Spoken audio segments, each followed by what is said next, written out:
sorry if you were there for a second and I didn't say hi. I was setting up everything so people knew that we were starting. But yeah, hey guys, what's up? Match day 4, week 2. We're already cruising along here.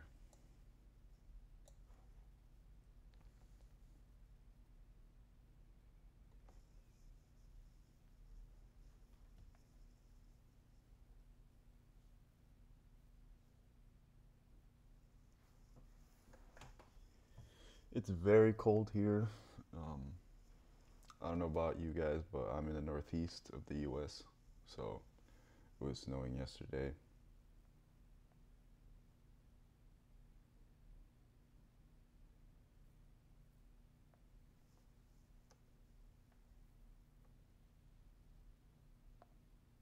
Yeah.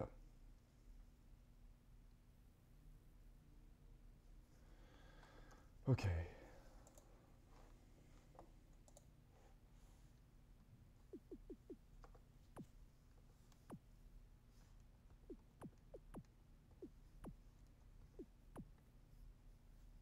Let me put the game so you guys can see. Okay. Oh, I'm gonna make it fit.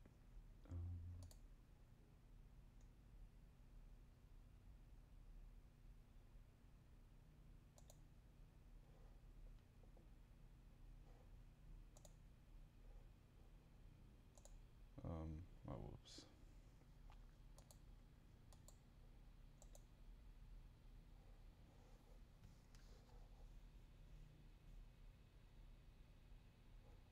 Okay.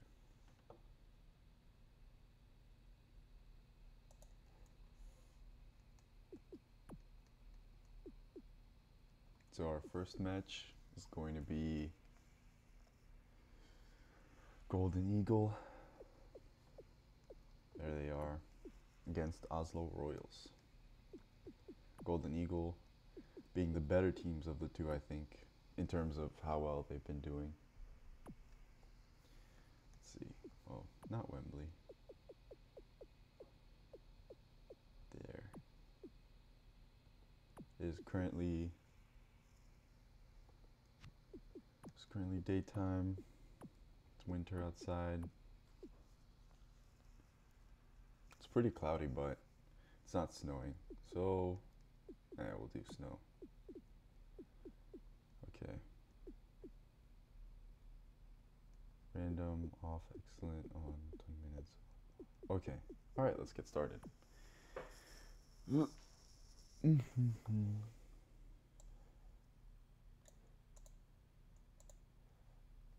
Gonna resize this just a bit so it feels like it fits the screen a bit more.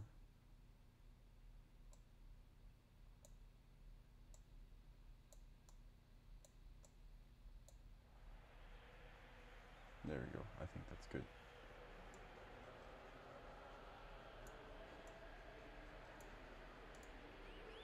Alright, here we go. I think Oslo Royals have won one game, I think drawn twice. The Eagles are top of the table with the same amount of points as the Royals.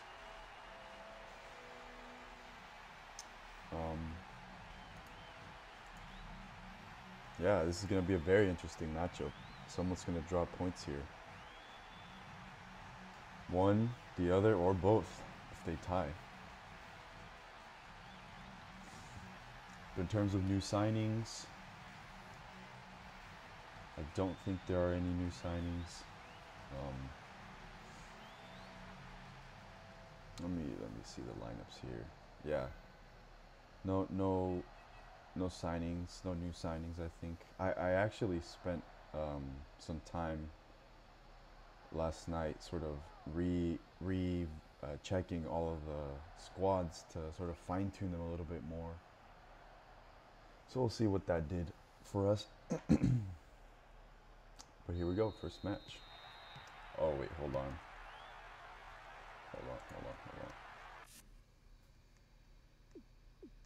it's all delayed. Also, it's on double speed. Oh, let's fix that. Dang it, this always happens. Hold on. I'm gonna have to leave and come back the game.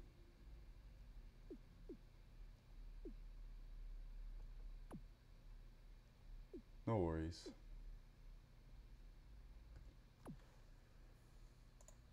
There we go.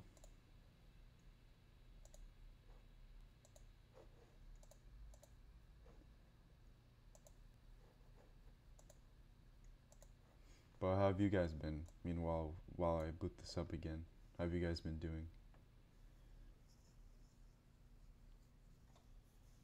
Hopefully good.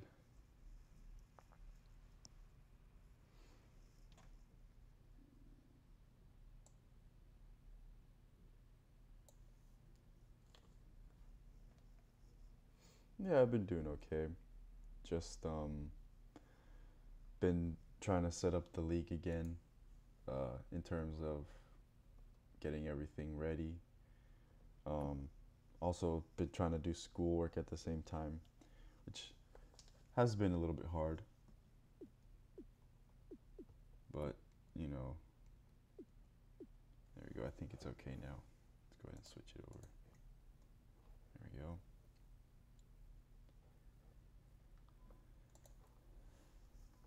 But yeah, things have been pretty good. I've been enjoying the winter weather a lot as well, so.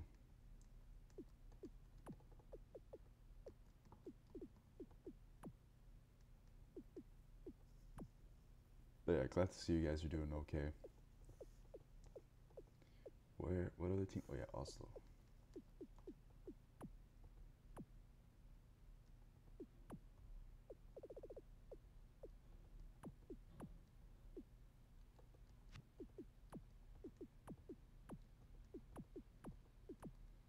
Okay.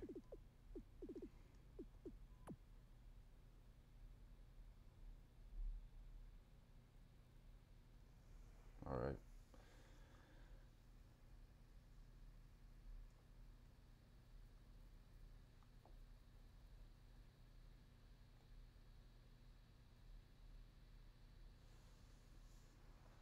You've already seen the intro. I don't want to make you guys sit through it again, so let's just get into it. But yeah, like I said before, I don't think there's been any. Oh, hold on. Game speed again. The reason it's on double speed is so I can like sim matches when I'm observing stuff. Yeah.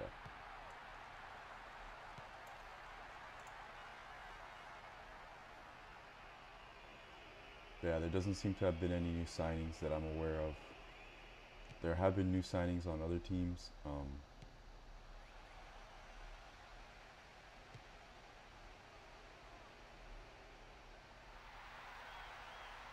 But yeah, both teams are in a very interesting situation where um,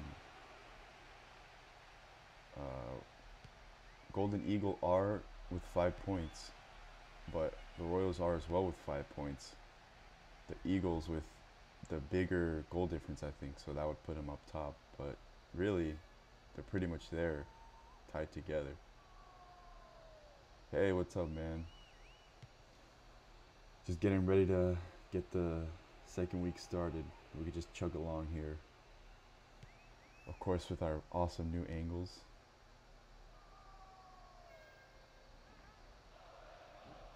So in case you guys aren't aware, I made a few changes. Now I think people earn TP much faster. Maybe it'll help people get a better sense of how they're doing, I guess. But yeah, it does seem like a lot now. Although I did kind of give you guys a bonus to make up. Oh, there's a player on the ground there. I think he's okay. Who was that? It was Aziz. That was a bit worrying there. But he seems to have gone back up again. But as I was saying, I did give you guys a bit of a bonus to sort of make up for what you would have gotten last week had we made the changes before the season. So that's why it seems like a lot. But in actuality, it's probably like maybe -5 of that. So just based on the finances, which I still think is pretty good, because that doesn't account for all the extra winnings as well. There's a corner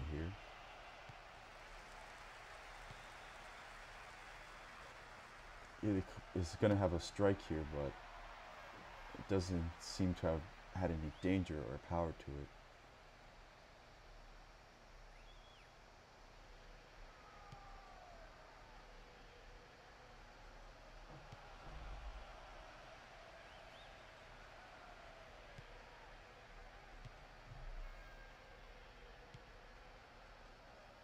Wagner has been pushing up in these first 2 minutes of the game here.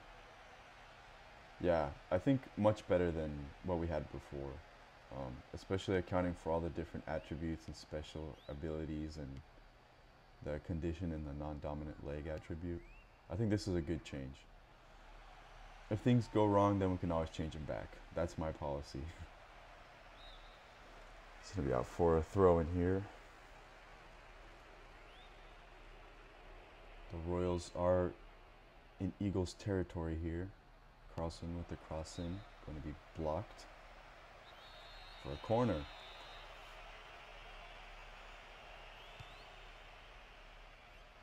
It's well cleared by the goalkeeper,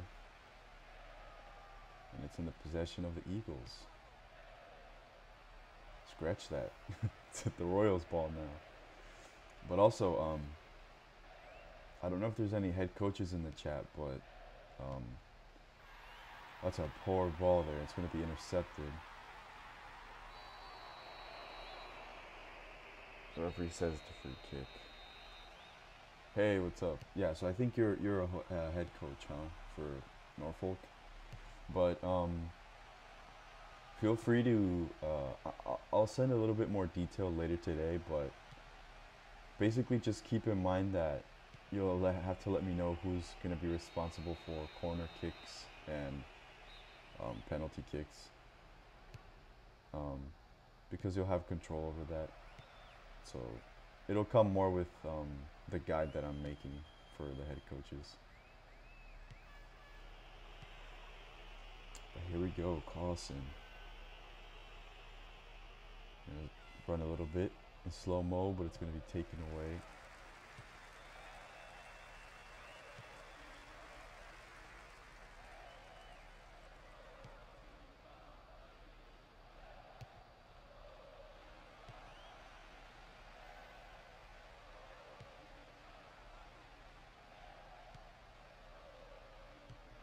Good ball by Chad Champion there. It might be a little bit too far, but it was a great effort nonetheless.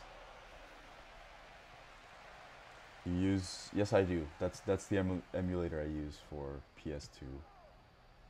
There's different builds you can have. There's a Windows build. There's a Mac build, which is the one I'm using. But yeah, very cool stuff. Very happy when I found it. I mean, I could play all my nice little PS2 games on my laptop. Like this one. It's good tackle by Shevchenko. The two Eastern Europeans having a little battle there. I think Bulgaria is Eastern Europe. Out for a throw-in. It's a very dangerous situation to be here. It's going to be a header. Went a little bit wide. It does? Pressing tab leads to slow motion. Sometimes it'd be sick to go. Yeah. I didn't know that was a thing.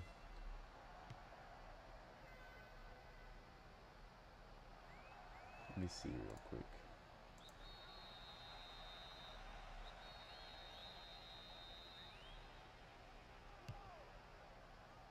Oh, interesting.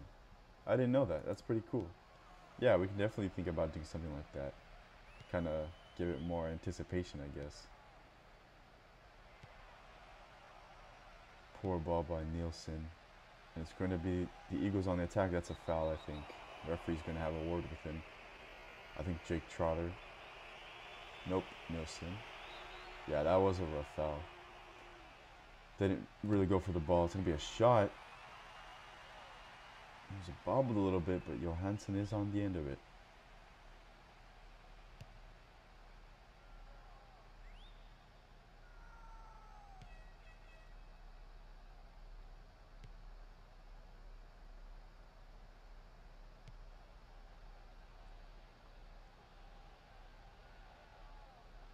It's well covered there by Barniashiev. That was a pretty decent effort right there. I think that's the first decent effort for a direct free kick that we've had. A few of them have gone over the bar. Some of them went into space. But that one was like on target. Nearly kind of troubled the goalkeeper.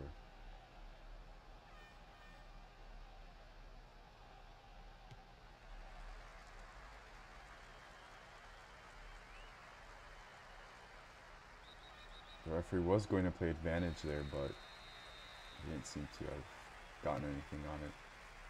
It's a free kick.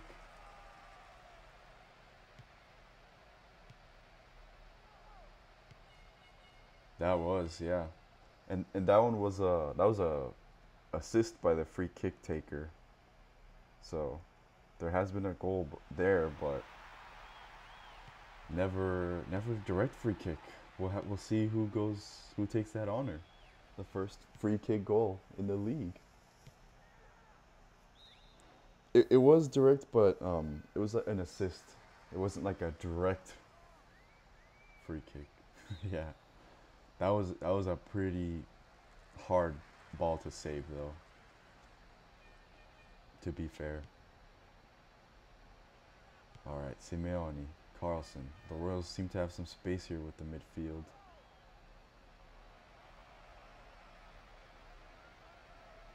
That's a foul. Just kind of went through him. And Winter's going to be booked. It's a booking for Winter in a dangerous position for the Royals. A quick look at it again. Just kind of went through his legs. That'll be a very interesting title to have, I think. Because I think the likelihood of there being a straight red is pretty low. I'm not really sure what the game's evaluation is for a straight red, but a double yellow card is possible, I think. It's going to be a throw-in.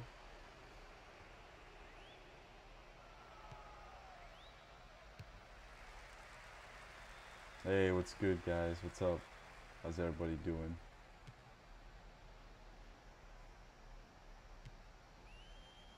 This is an excellent break here.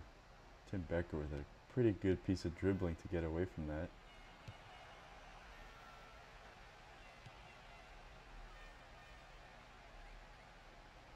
Pedersen's going to have a bolting run forward.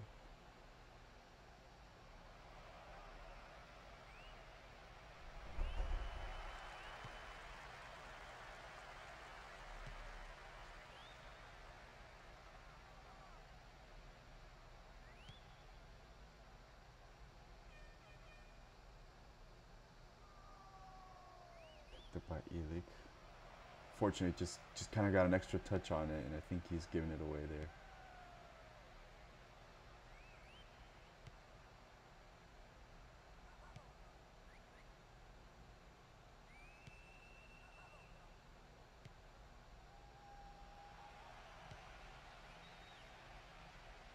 That was a good ball there, but the defense got to it first. To Becker, who had an electric start to the season. We'll see if he can kind of carry that form over into the next week.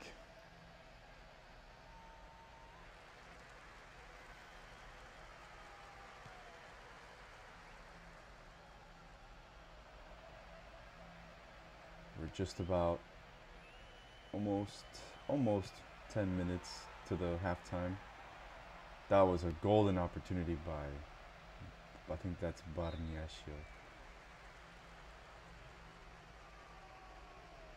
I think the Royals are probably going to be first to strike in terms of a goal. There was a decent free kick.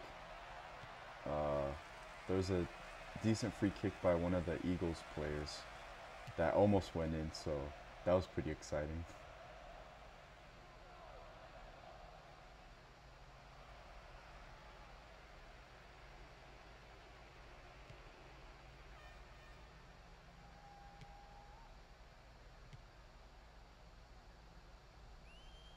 Good piece of work there.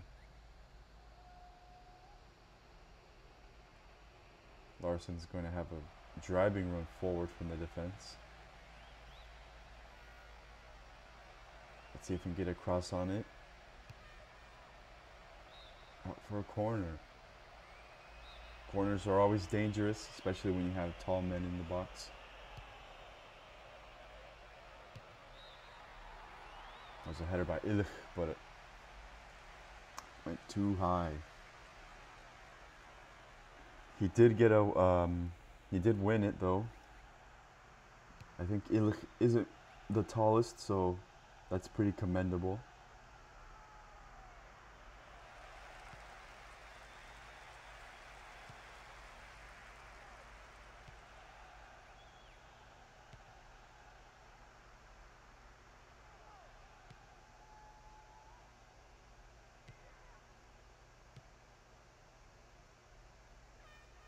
We're approaching the halftime there.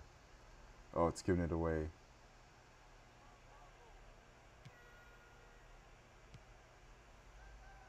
Always a bit nervy sometimes. That was excellent by Shevchenko. That was excellently cut out. That would have been definitely a goal-scoring opportunity that he snuffed out. That was brilliant by the defense. And we're going to, it's going to come to halftime, I think, with the end of this play.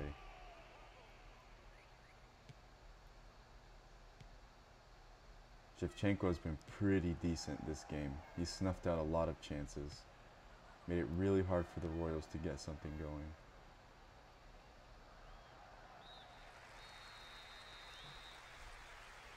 Yep, it's going to be 0-0. The ever famous 0-0.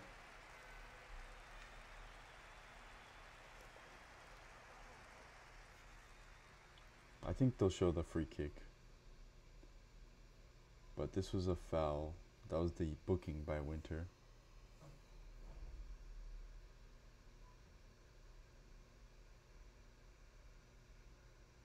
This was a pretty decent effort by the Royals.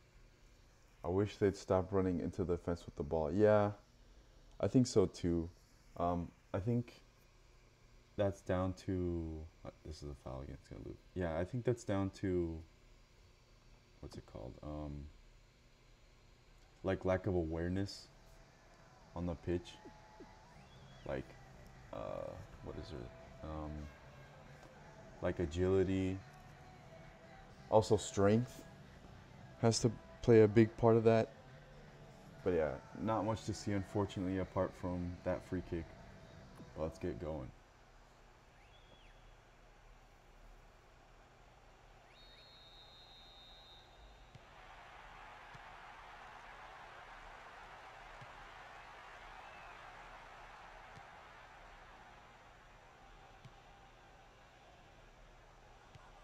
The Orioles being the more dangerous of the two, but by a little bit of a margin. Here's Barniashev. He could be on Thorogood. He's going to have a shot, and it's over the bar. Oh, my goodness. I keep swallowing over my words.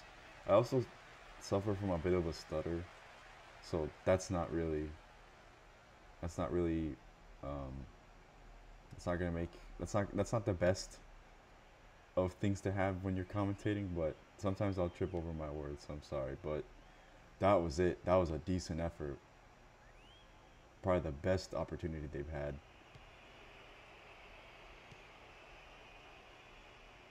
Okay, sweet. Sweet. The Royals probably going to pick up some confidence with that, with the Barniashev attempt.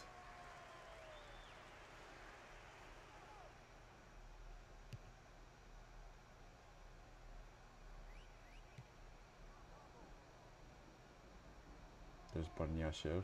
He's gone past the defense. He's going to have a strike. It's just wide, I think. Barniashev looking more dangerous as the second time has come. Maybe he might get a goal here. I could definitely see it coming. Let's see if they can capitalize on that that momentum that they've got going on here. The Eagles are going to have it here.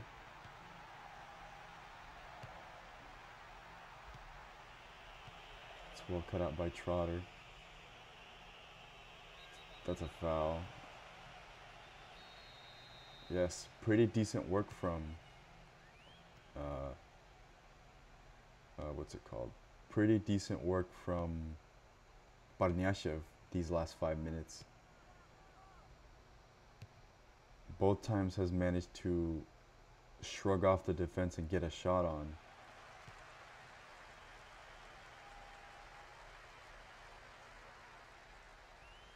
Is it just me or do they play better already?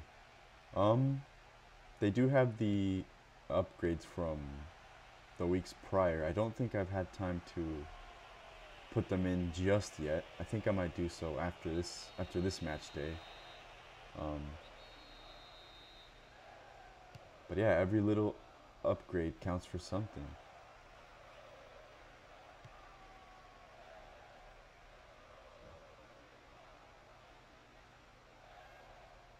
Becker with an inspired piece of play here.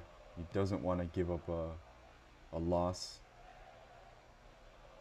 Maybe try and get himself on the scoreboard. Really pull away from the pack.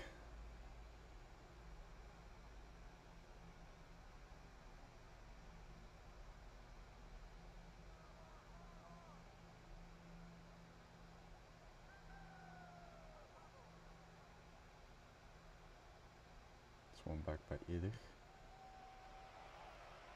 Champion with some space here. Shevchenko is right on him though. Shevchenko not allowing him to breathe.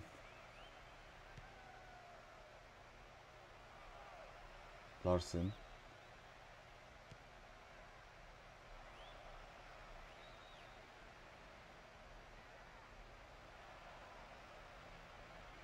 Unfortunately unable to do anything on it. I think Shevchenko in the middle there really closed the passing lanes, but Tim Becker with some space here.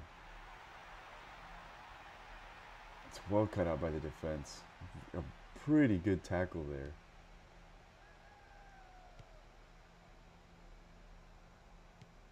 It's always really good when you can have a defender who can slide at the right time and not concede a foul. They're basically impossible to get through.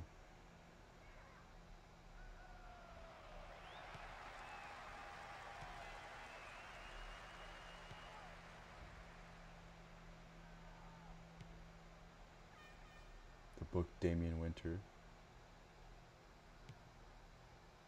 He's going to have to be a little bit more careful for the rest of this match. Definitely doesn't want to get another booking.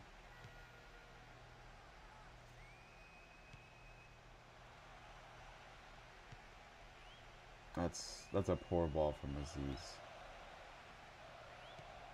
Here comes Barniashev. Barniashev been a little bit quiet. And I think he was offsides there. From the ball picked up there and kind of went for it. He should have just not gone for it. One sub for each team. Got 30 minutes left plus stoppage time.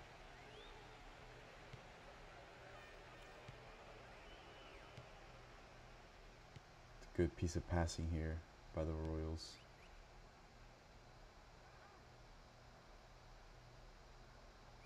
Shevchenko again, right there. That's going to be a ball. Bobbled a little bit by Braithwaite, but he did manage to get to it. I think that was a shot by one of the midfielders, I think. Maybe Simeone. But yeah, Royals definitely the better team of the two this second half. The Eagles have been virtually non-present, invisible in the opposition's side of the field. I think Royals might be able to strike first. Barniashev is going to have a strike. Again, Barniashev. So close to getting a goal. 3 shots, I think. All 3 have gone just wide. But that's what you want to see as a coach, and definitely as a teammate, and definitely as a player. You know, seeing your guy just kind of take shots, have like an end result to a play.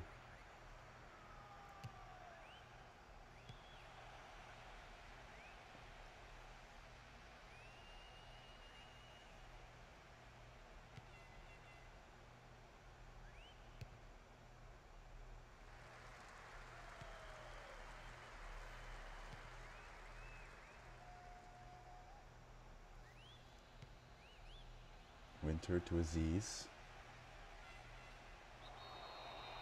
That wasn't a foul. Simeone agrees with me. He was pretty upset that that was counted as a foul. Wow, Barniashev was subbed off. I don't agree with that at all whatsoever. A looping ball in. Chad Champion also taken off. I think it's fair. Chad Champion unfortunately couldn't have much of a presence.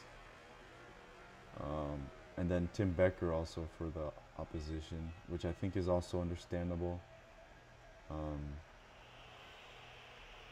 Let's see if the fresh legs here can do something for both teams.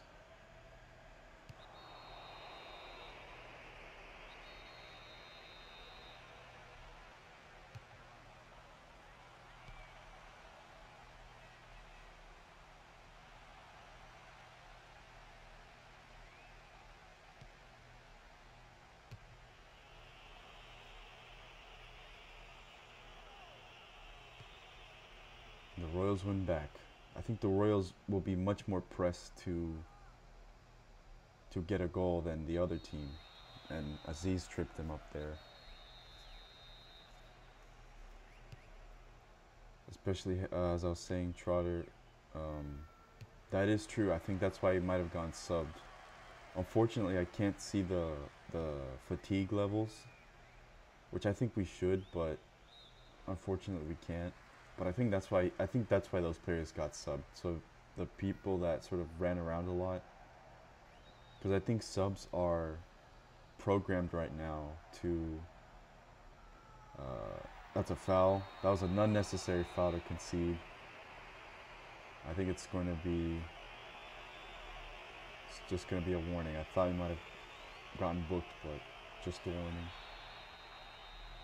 Yep, that is true. It's a looping ball. Oh, Johansson had to get a hand to it. He couldn't seem to collect it. That was a header by Neumann. He had to tip it over the bar. Interesting. Winter with the cross. Oh, it's bobbled a little bit by Johansson. Johansson a little bit nervy here. What a great ball that is to Jorgensen. That's a foul. That was always going to be a foul. And Ilch is going to take the free kick. A strike. Just over the bar. That was an electric piece of game there. The last 2 or 3 minutes. End to end.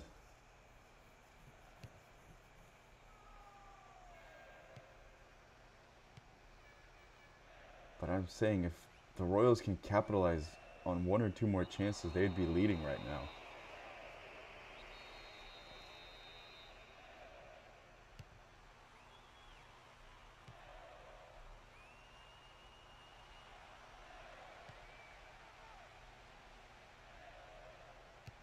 Schneider. It's another great header, but it's just over the bar. Not just over the bar, that was well over the bar. That was well over the bar. Alright, 15 minutes. I think both teams have been able to pack a punch here. It's going to come down to the last minute, I think, to find a winner. I don't think either team will go down without a fight. That's a brilliant ball to Barreto.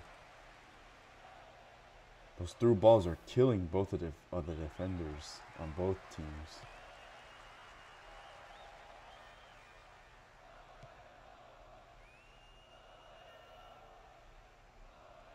Olafsson. Was able to shrug Aziz off there.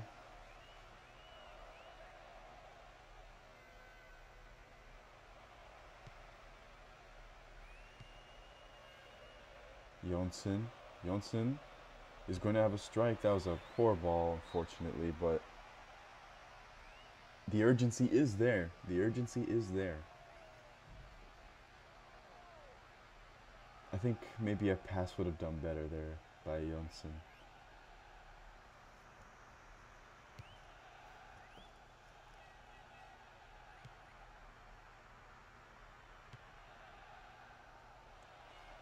Jørgensen with the ball.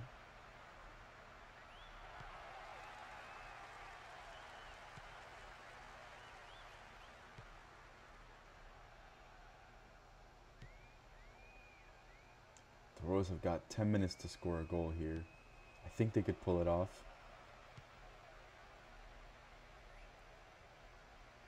Pedersen.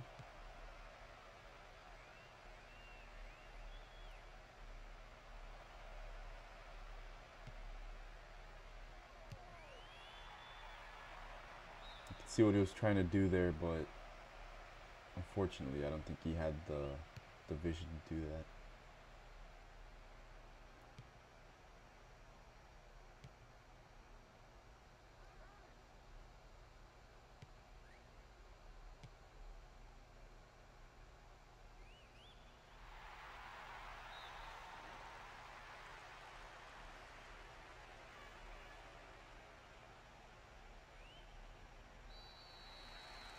A bit of a shot by Barreto. 7 minutes left of this game. The Royals definitely the better team of the two, at least in my opinion.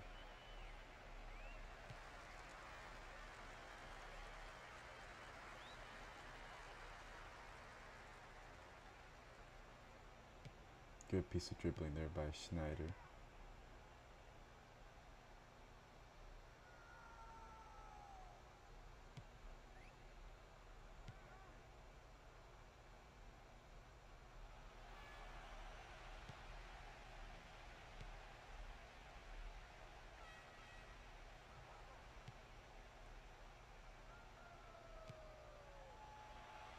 I don't know what that was by Richter.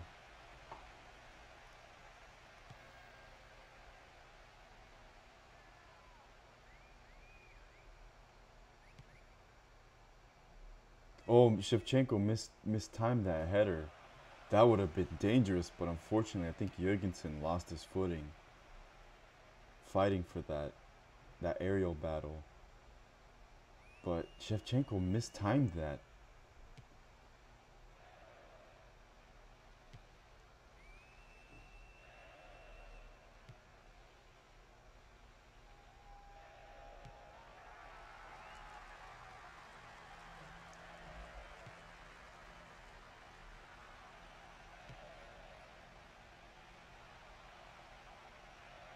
That's a foul.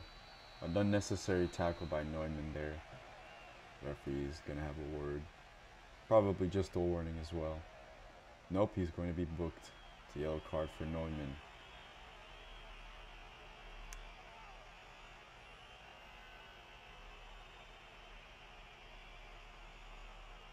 Both players there in frame were going to go for a tackle. I think Neumann just got unlucky. Schutze wins it back.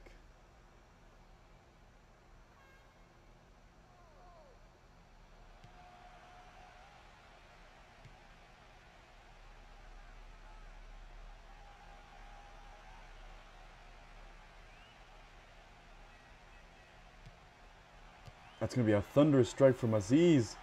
And it's a header by Winter, and it's in! A last-minute winner! Oh dear, it's going to be very slow, but heartbreak for the Royals.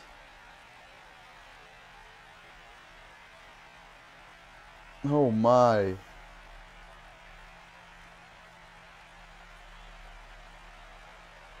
What an absolute belter by Aziz. The goalkeeper should have done better with that. I think it had to do with the power on the strike. couldn't really do something of it. Winter was right at the perfect place at the right time there.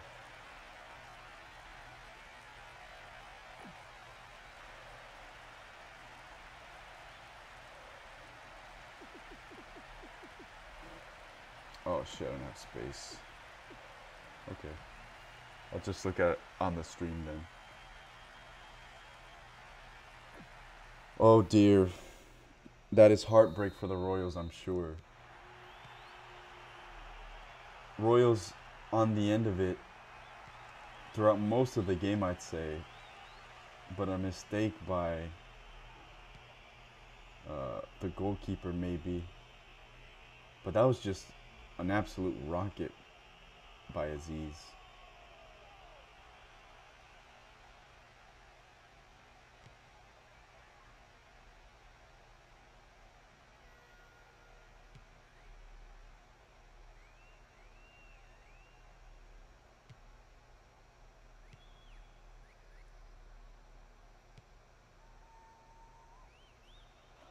I feel you gotta feel really bad for the Royals there.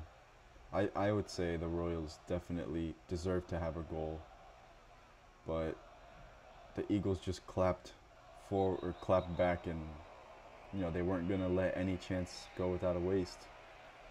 They could grab a second here if the Royals aren't careful. That's a shot from Barreto. Again, the goalkeeper.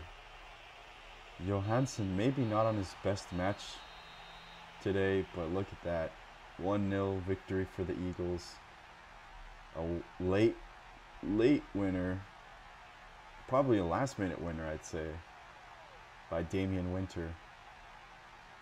But yeah, I think we can all agree that the Royals definitely deserved more of the match there. I mean, they were just so close. So many shots just whizzed over the bar.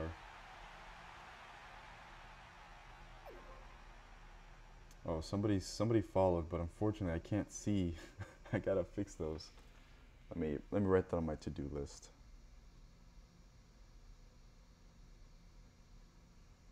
I don't know what happened, but it just the Streamlabs notifications just don't show up for me anymore. But I'm going to fix that. Fix Streamlabs.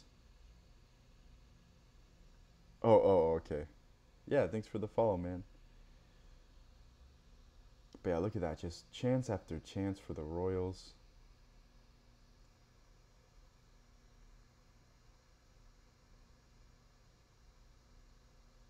And then it just had to come in the last minute. Aziz with the confidence to have such a strike from way out. But Winter. That's how many of these teams have been scoring, I think, through mistakes by the goalkeeper. So that just goes to show you how important it is to have such a good goalkeeper. I mean, you can have forwards and guys who strike the ball like nobody's business, but without a strong goalkeeper, you're going to be pretty bad in the back. But how about that for an effort by Barreto? Over the wall. The goalkeeper was going to it, but again, he just kind of bobbled it a little bit. Johansson maybe not having the best performance of this, as we've seen from him. I mean, he won man of the match the first match day, I think. But look at that.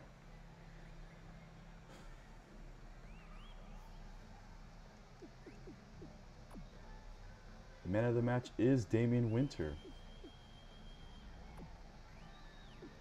Look at that. 22 passes made, 31 passes attempted, 5 interceptions. Dude was, well, okay, maybe he wasn't everywhere. I thought he was going to have a lot of distance covered, but he was everywhere on the pitch.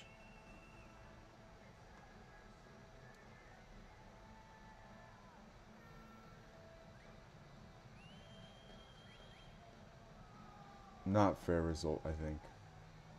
I say maybe the result deserved a 1-1 tie, maybe.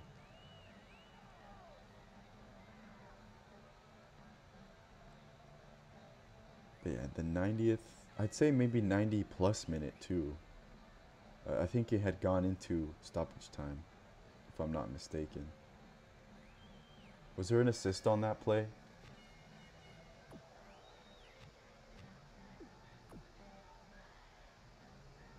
Scores? No, I don't think so. Yeah, right. It was just uh, it was just a rebound. I forgot. Damian Winter. Wow.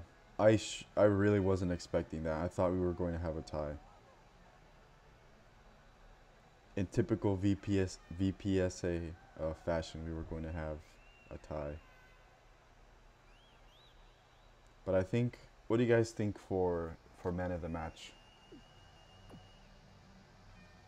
Shevchenko was pretty decent in the first half. I think he kind of, that mistake in the second half kind of shot his confidence a little. Any of these other players? Aziz was above average, I'd say. The striker's not really having a particularly good game.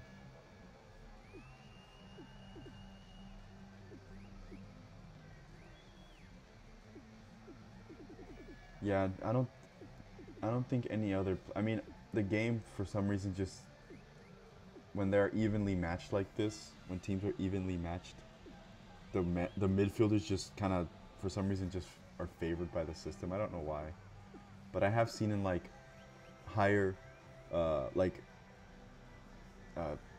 games with like against Barcelona or something. They're much better. I think so. I think the system will work better when teams sort of become more unique with players.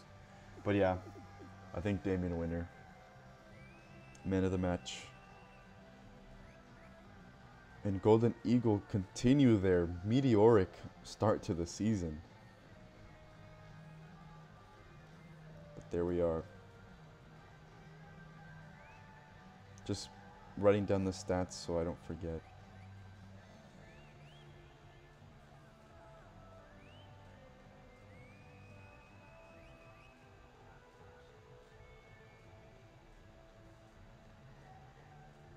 Yeah, this is still the first match. Alright, speaking of which, the second match, which is FC Leyenda and Dragões. So I'm going to announce it to everybody.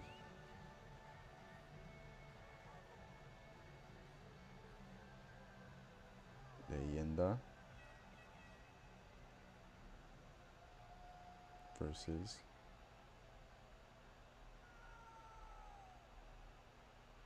Dragões. Starting now.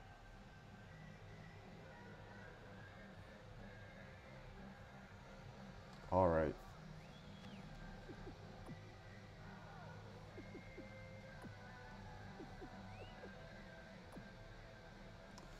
Those kits are going to be a bit of a problem. There we go.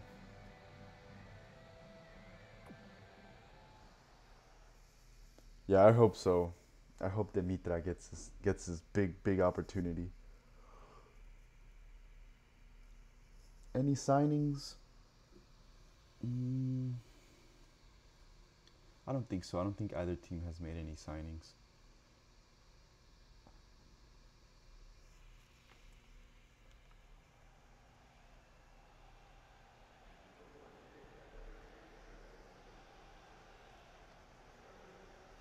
Yeah, I don't know what that was.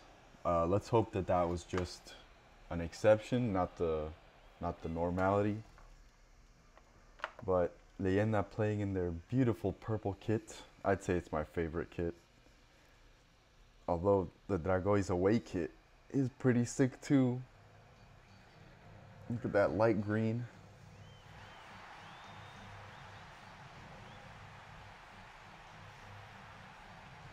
Yeah. Yeah, none of that, let's hope. FC Leyenda players. Eager to get another win here. I think they find themselves either third or fourth after a not so good start to the season. They've sort of found their way back again. FC Dragões, I think, Um, yeah, FC Dragões have not won a game this season yet, so let's hope that maybe they can change things.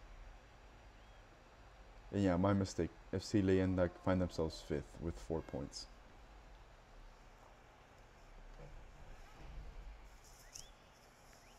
All right. Oh shoot! I should have changed. I should have stopped the snow because it's not snowing anymore. But oh well.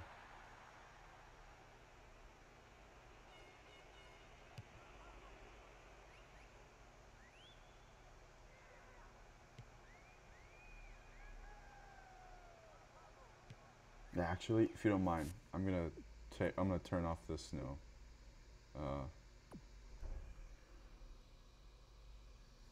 Hopefully that doesn't cause like a butterfly effect or something, where somehow this changes the entire course of the league. Yeah, I don't know. The snow wasn't really cutting it for me. There we go. Oh, look at that! Now it's starting to snow. Yeah. Hopefully I didn't change the entire course of the universe with this one change.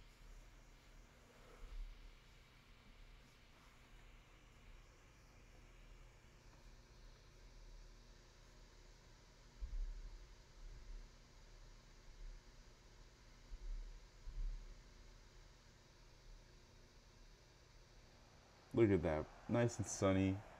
That's what we like to see.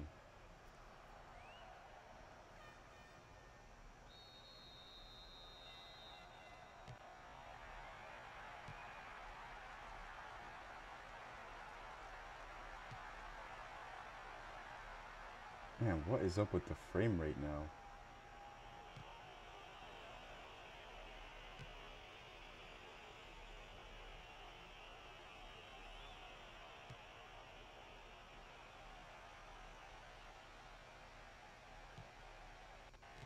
Oh my gosh, that made things worse somehow.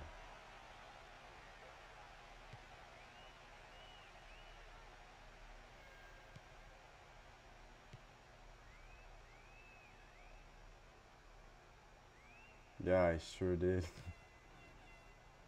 Man, I don't understand. It's so weird because uh, the stream, like the game last week was running at like 50 frames per second, but now it just won't cooperate with me.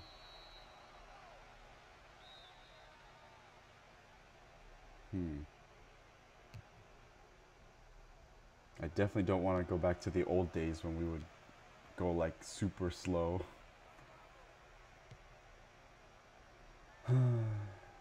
Yeah, I don't know what's going on. All the settings are the same, and it's just running like a doo-doo right now.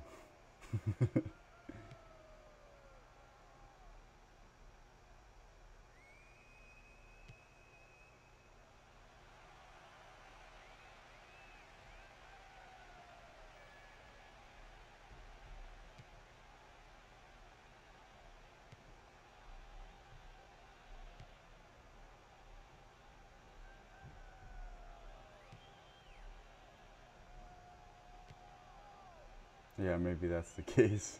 I mean, you guys do have technically the most expensive players.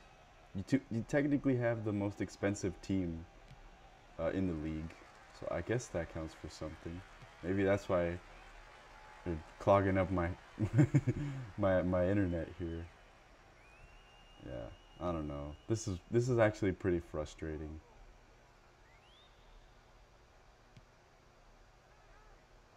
I don't know. I think so. I think based on the settings that you gave me, like the attributes, all players, there was a choice where it would start at a base 75, or it would start like at this like, I don't know how to call it, but basically you chose the right attributes for it to be counted as 80. So technically, players with an 80 salary are better than players with the 75 salary, but only by a tad bit more.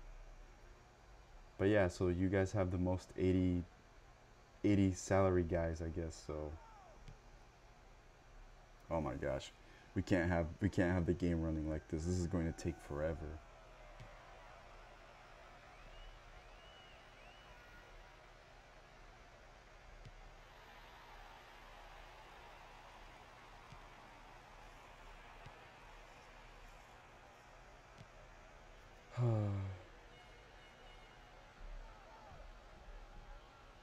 Well, definitely didn't want to do that.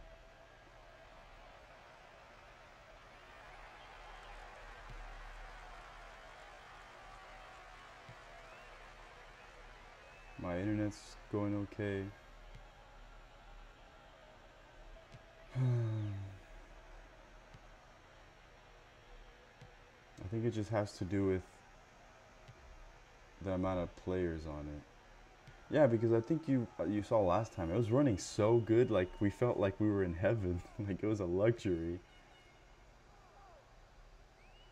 But yeah, I've got everything closed, nothing's open.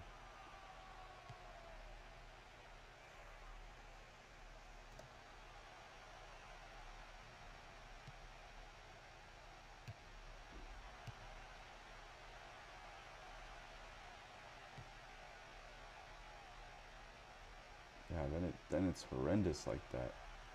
That's below standard even for us.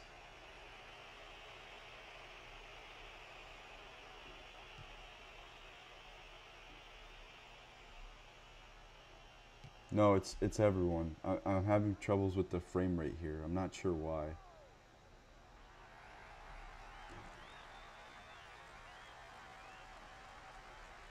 I'm gonna have to think about it for a little bit. Do I want to play the rest of this match? I don't know. I also don't want it to take an hour.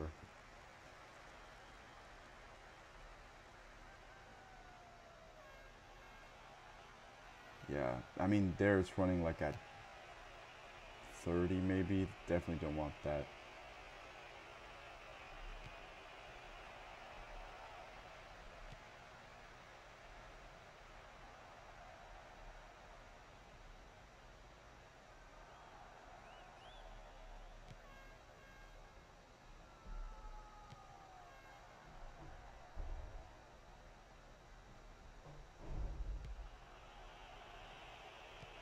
"15 minutes have gone by."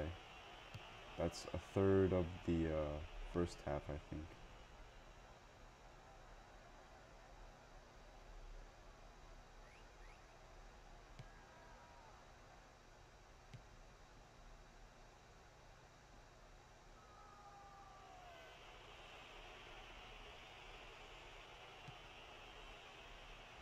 Comes chess.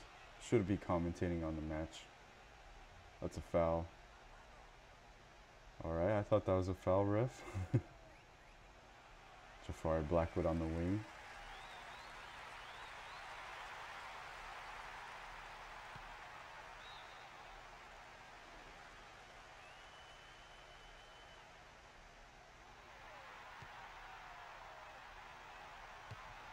Spear cross in. Dimitri's all by himself. It's out for a corner. He was unmarked. That would have been dangerous.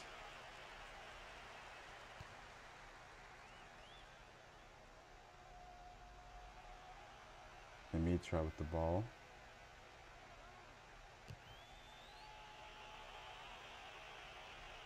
Here comes Del. Del's going to have a strike. It's in. Del Franco. Del Franco has been spectacular this season. Everyone's going to run in slow motion. It's like a dream.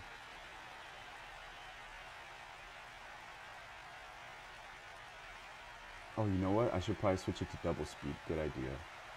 But Leyenda, strike first. Dimitra's cross was blocked, but it fell to the feet of Del Franco, who just hit an exquisite volley. Look at that. How's that for control? Cool as you like. Matic. No, sorry, that's not Matic. That's your goalkeeper. I think Santos. Santos was never getting to that. How about that? Through all of those defenders. What a goal that is. Um, yeah, I think so. I think you can count it as a defense or an assist.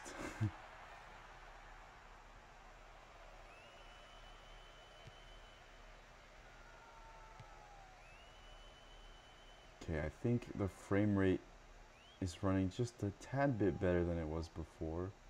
Before it was like at between 30 and 35. Now it's at 40, 45 maybe. Oh, that's a dangerous place to lose the ball. FC Leyenda have been showing up to this game. But yeah, you can count it as an assist. We'll see. Yeah, we'll see what the match has to say.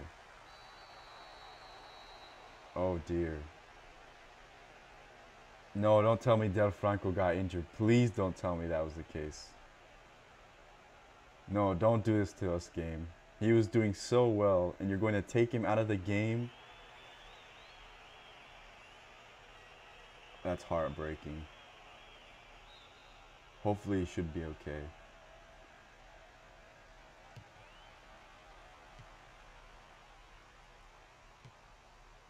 Miguel's going to have a pop. Again with a pop. Okay, it does seem like he's okay to good to go, so that's good. So he's going to come in at when play stops again. FC Leyenda, man, they've been on fire. What the heck? Why did Siri show up? Siri just decided to say hello for some reason. What's going on? There's so much going on right now.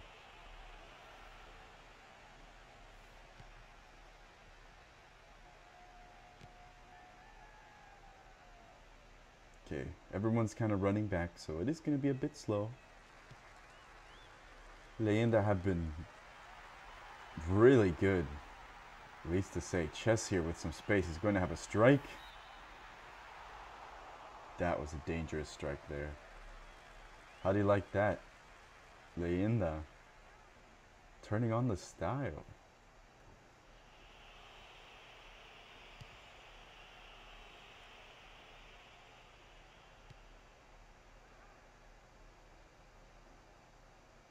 Also, I changed the title from test stream to what it actually is. So, hopefully we'll make that a thing going forward. Yeah, Franco's back on the pitch. So, there's three things that can happen when a player gets taken out like that on a stretcher. So, you can get like a blue like arrow. That means he's good to go and he probably just has a knock or something. Or he's just completely fine. And that means he's good to go back in. Just have to wait until play ends, basically, then he can come back in. I don't know what that was. Either that could happen, or you can have where he has taken a slight knock and he is going to have to be taken off, but it's only a slight knock, which I think is an orange square like that. That needs to be subbed.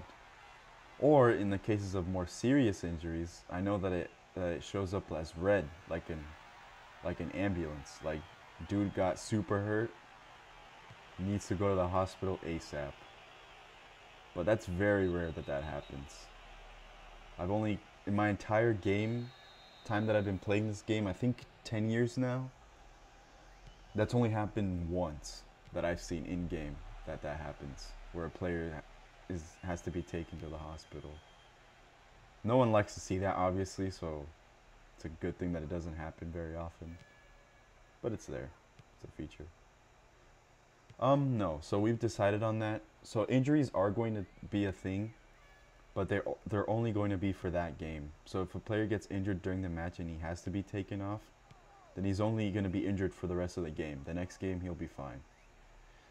I think that's fair because no injuries, I think, I understand no injuries is probably the way to go, but I think injuries maybe adds a little bit more flavor to it. Also gives subs an opportunity to run out onto the pitch and maybe fill in for that spot that they otherwise wouldn't have gotten.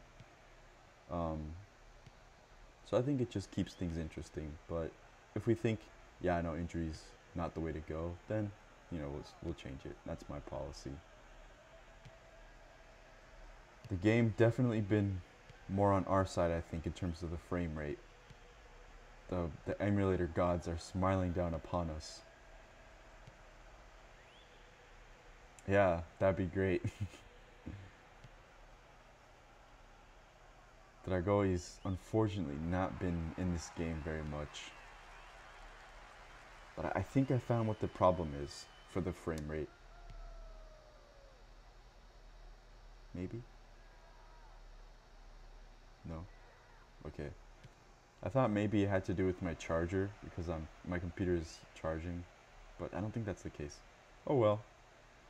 Some things are just a mystery, but I'll take it. Dragões maybe a bit more frantic to get a goal. That's gonna be a foul.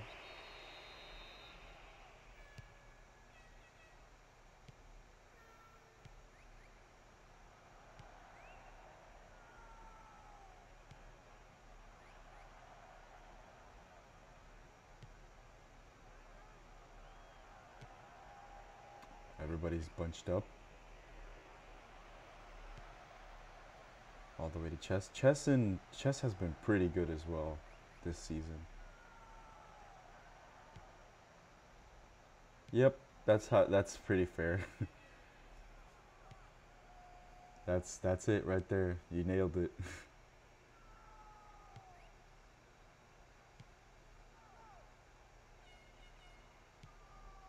It's a looping ball there. Lopes. I think the defender raised his arm for offside. Yep. Chinedu, a leg offside, unfortunately. But that play didn't have any danger to it.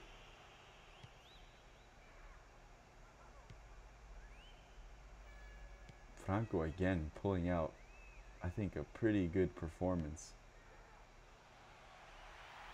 We have seen that he can play even better though, with I think an assist, a goal and an assist to his name. I think. But Del Franco, look at you, man. I know his user likes to comment a lot, so there you go, man. Oh, hey, it's snowing outside. Look at that. There's flurries outside. I went to go visit my dad yesterday, and it was snowing pretty hard.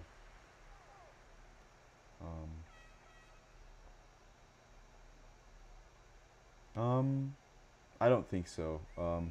I think there's a limit to how many players you can play in a certain zone. So like, at most 5 defenders, at most 5 midfielders, something like that. But yeah, wacky formations maybe might be the way to go. Not endorsing that, but we're gonna approach halftime. Oh, it's gonna, oh my goodness. Again, started on my words, but a nervy loss of possession there by the defense. Blackman. Look at that one. That would have spelled danger for Leyenda.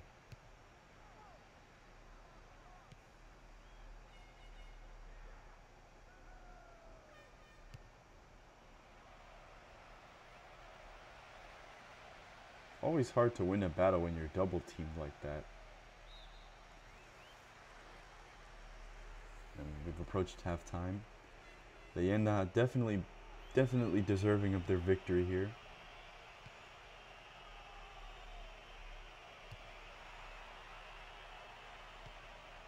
Dealt with by the defense.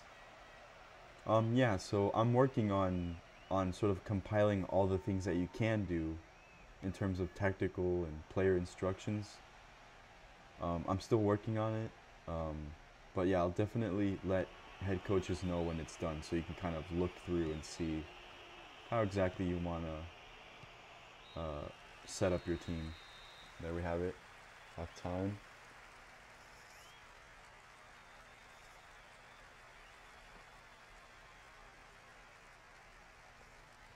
Pretty deserving victory, I think, for FC Leyenda.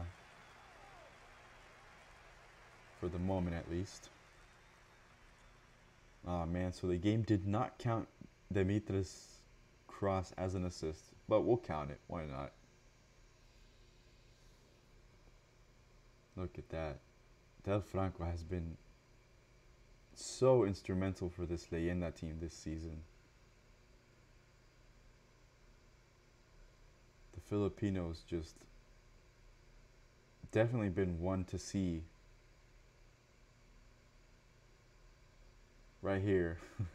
Oh, they didn't show the other one, but yeah, look at that. FC Leyenda taking most of the bulk of the chances here. Dragões, I think their only chance has been that mess up by the defense, so Blackman maybe should have done a bit better there. But Leyenda will definitely take that. And right now, a goal separates both teams. FC Leyenda definitely been the better team of the two. Yeah, no time to waste. Let's finish this game.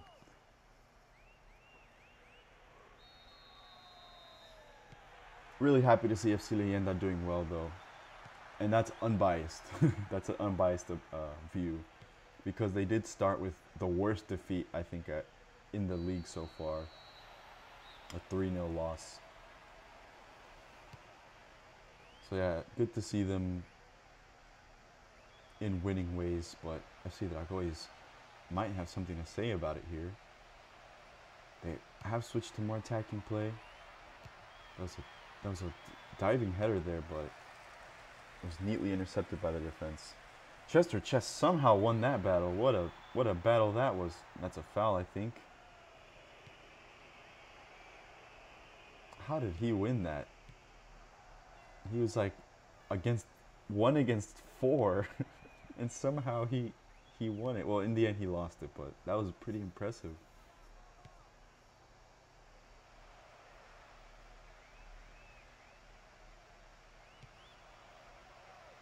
Jafari Blackwood.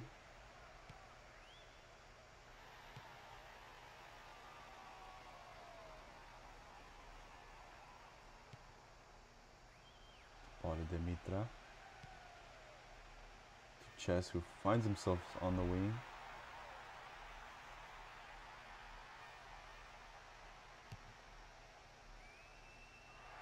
Del Franco winning the ball. Look at him go.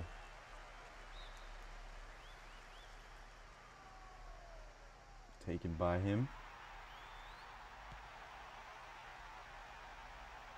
Dwayne. Dwayne has yet to get an assist or a goal, I think. This is a really good place to be. Chess might fancy a shot. He does, and it's over the bar. Not a bad effort.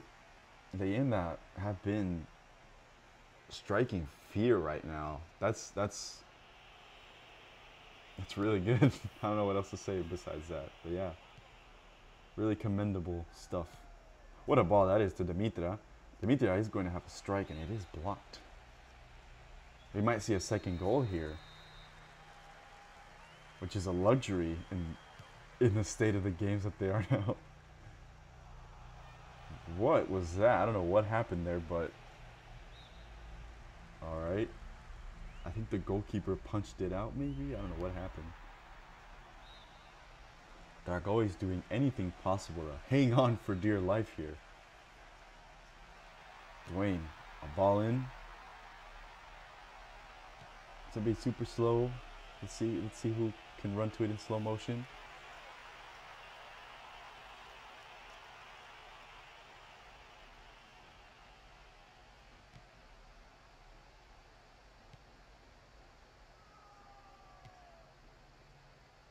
The team elects to sort of play it safe here.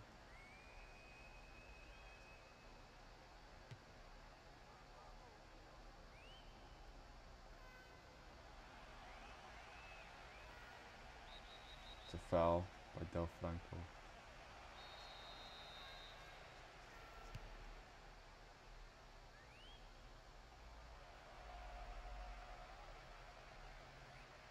Emmanuel Blackman has already had a strike. Maybe that's all he needed to get calibrated. That's a foul. The referee's going to have a word with Dimitra. It's going to be a warning.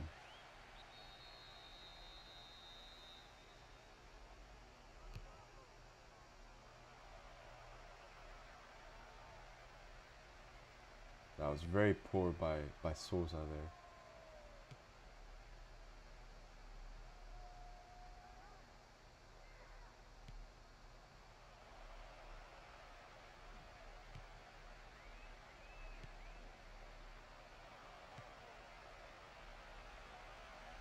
It's a well cut out by the defense.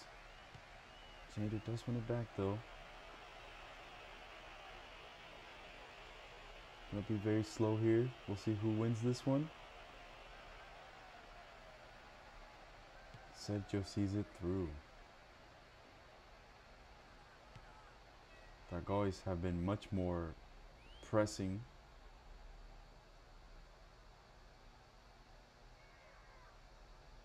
Dwayne unfortunately not able to win that battle. But it is going to be a throw-in. We are going to have some subs. There you go. Costa for Ferreira.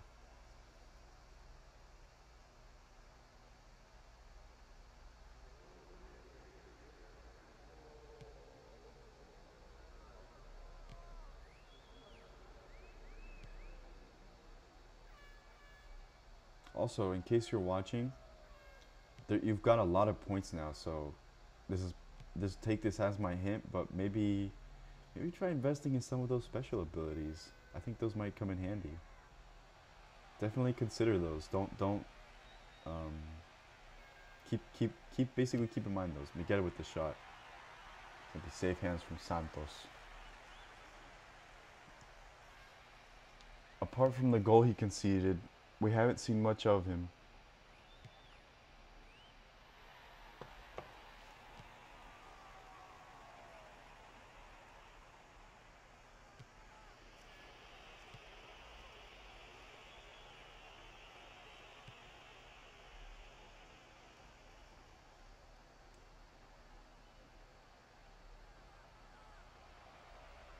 Del Franco, look at him go. Going that entire way to battle the ball, and he ends up winning it. That's a player you want to have on your team.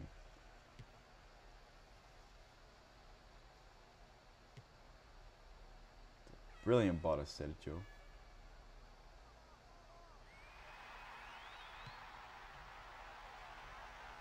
Chess. Maybe should have done a little bit better there, but I think I knew it. I think I know what he was trying to do.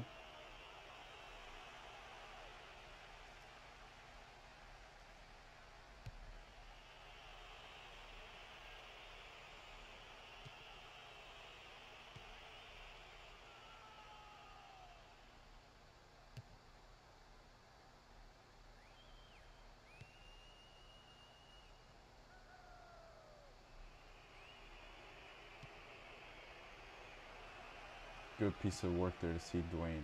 And Del Franco here. He's going to have a pop.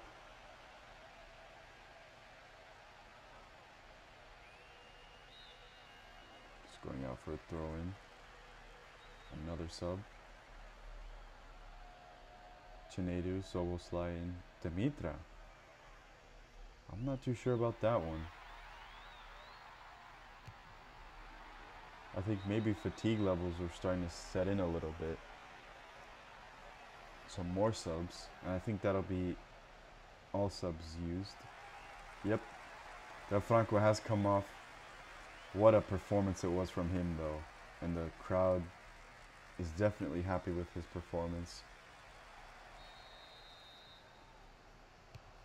Definitely a contender for man of the match, Del Franco. Another vintage performance from him. Let's see what happens though. We still got some 20 minutes and change.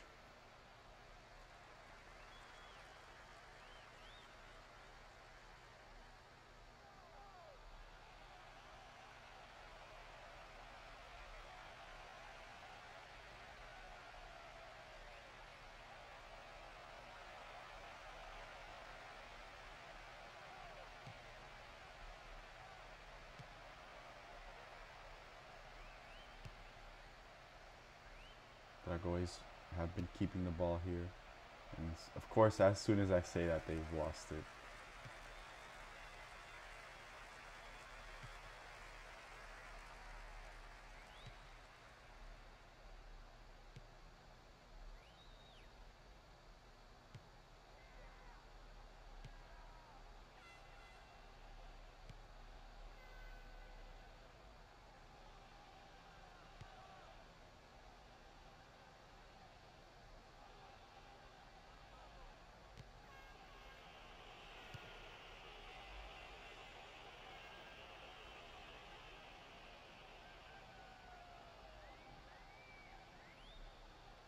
Dragões need to sort themselves up a little bit.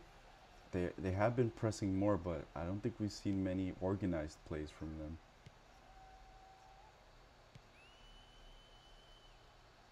All the way to Gonzalez on the wing. He has lost it. This is a pretty dangerous position to be in.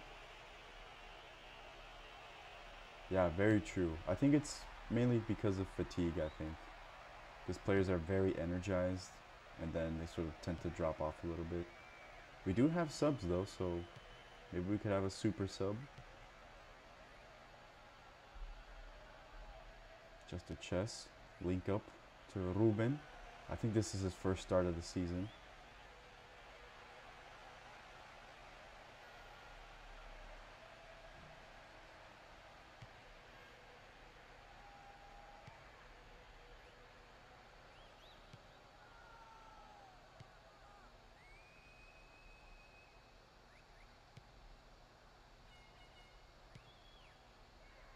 Still very much anybody's game, I think.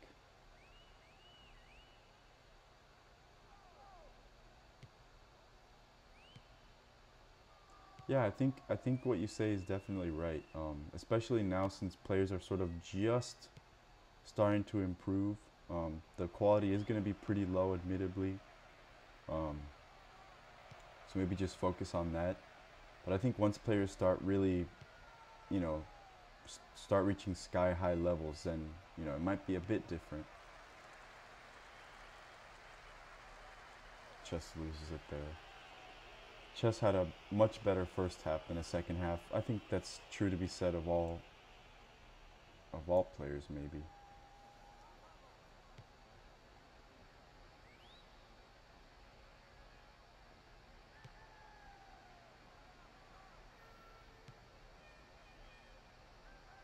Just now approaching 10 minutes left.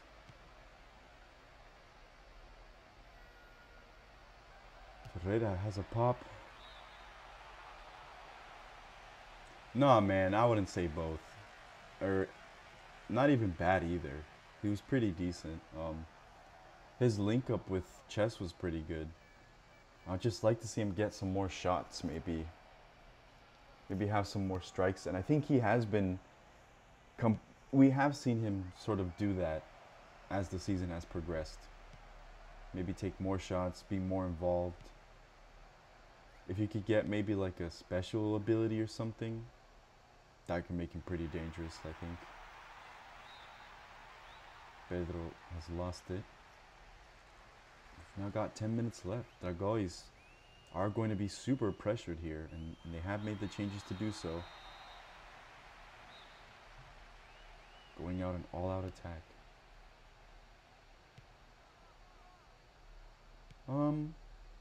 Disappeared. I wouldn't say disappeared, but he definitely did have one or two maybe good plays after he got that knock.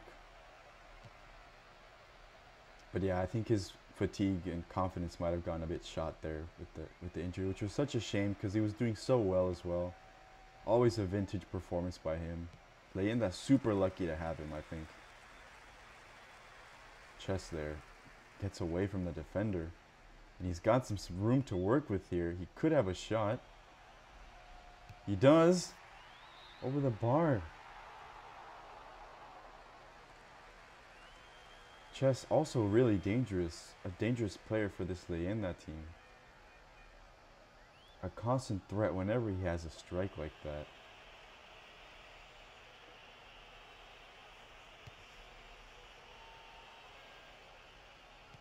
Yeah, and the weeks will go by in a flash, I'm sure.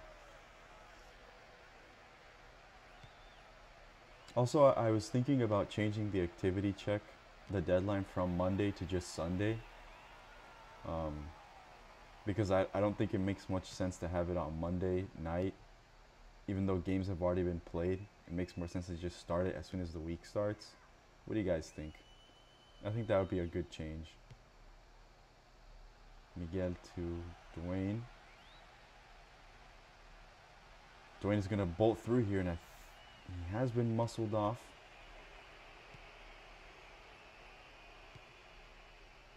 Dragões need to get something here in these last 4 minutes. That's an excellent win by Payardo. Is there anybody in the box to help him out? Hopefully. Alright. He's just going to stand there for some reason.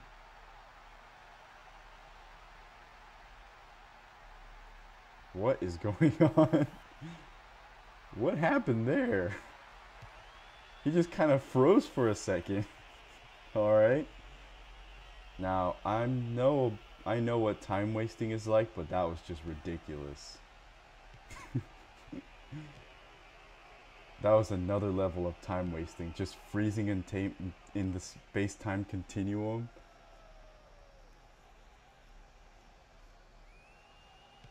That was so bizarre, though. He wasn't breathing or anything. It's like he just got snapped out of reality.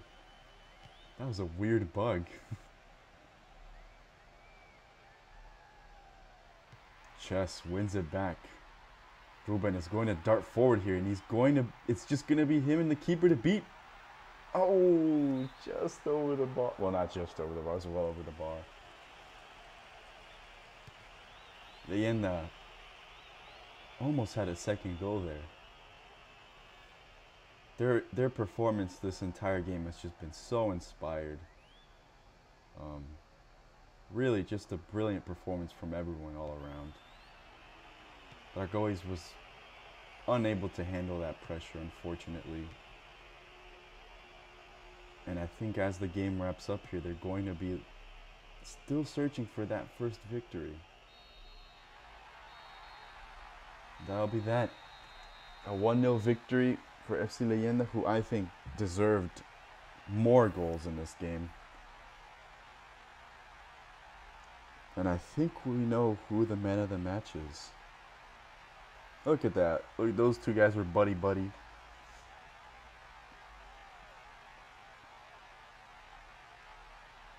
FC Leyenda take the spoils in this home game.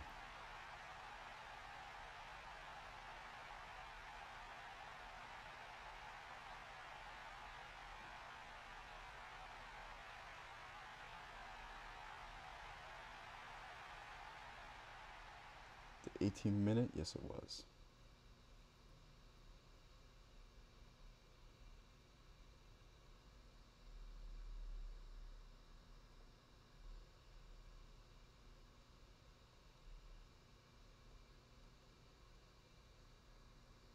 Look at that. Strike after strike after strike.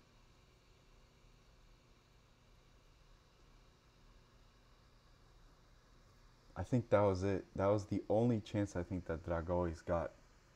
Real chance, I'd say, throughout the game. And it was off of a mistake, not even out of open play.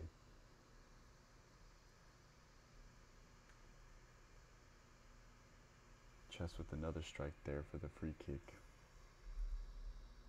So yeah, let's see who might have won this man of the match. Because all things considered, nobody really stood out in the second half. I think that's just the pattern we're going to see, that the first half is just always much better than the second half. I think the second half, until people get their stamina up, is just going to be like a who can survive the longest, basically. And Chess with another chance here. Chess should have gotten a goal this game, I think.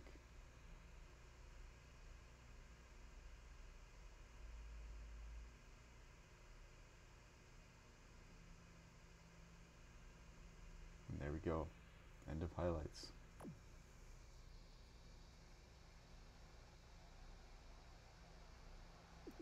Wow. 10 shots for Leyenda, 3 on target. 3 shots in total by Dragões and only 1 on target.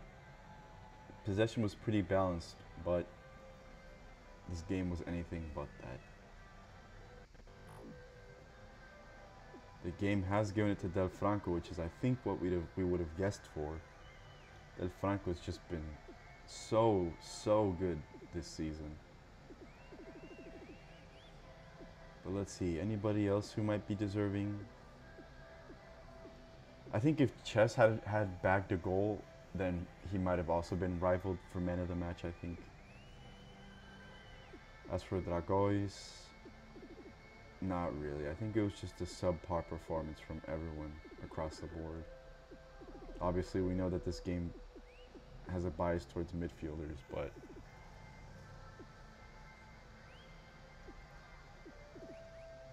I think so. Yeah, because we don't really have anything to base off of the second half, unless you guys think that somebody did really well during the second half. I can't see but to give it to Del Franco again.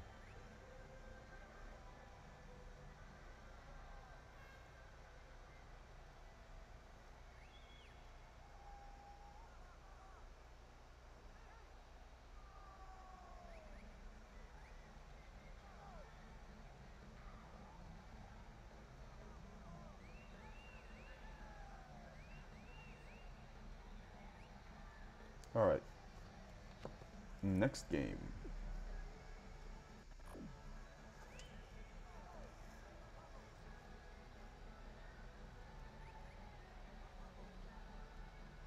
Who is next? Ezhdehan, yes sir. Versus, I think it said Rovers. Was it the Rovers? Yeah, it was. Rovers. All right, boys.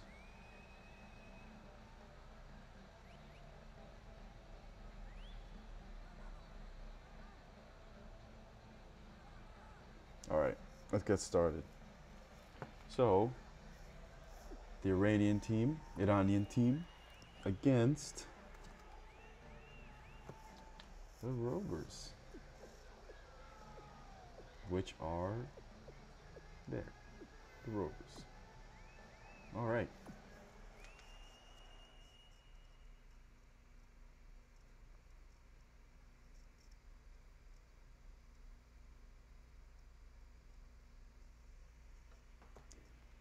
We do have a newcomer here, Jairo da Silva.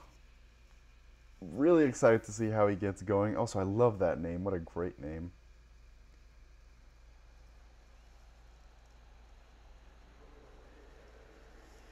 I think 2 signings, I think, for the Rovers, yeah. And Peter Kask as a goalkeeper.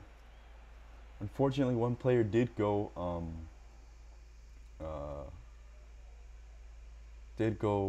how do I say it? Man, I don't know how to say it. But the thing is that they've got 2 new signings here for the Rovers.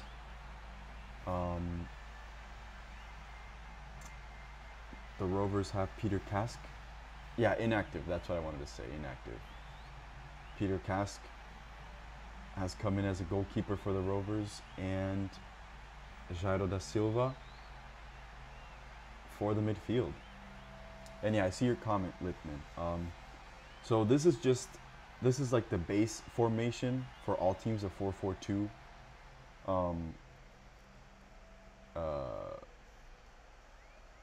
There are no left midfielders in a 4-4-2. However, when you set a custom formation, you can definitely set a formation to have as a left midfielder. This is just the base formation that I've chosen for all teams. So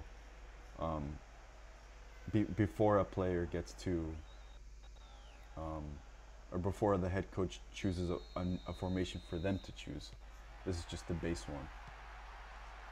But yeah, here we go. We're underway.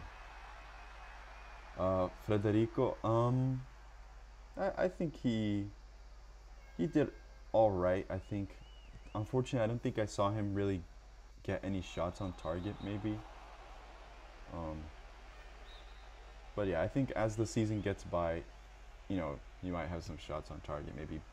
I mean, he has bagged some goals, so there you go. But I don't know.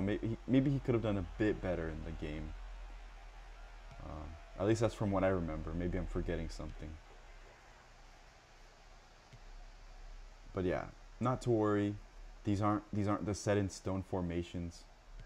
Jairo da Silva getting some touches there. Always really exciting to see somebody new in the field. You don't know what they'll bring. But yeah, the Rovers do have 6 players, so I think I'll have a chat with them later about who's going to be head coach. But yeah. So Ezhdehan,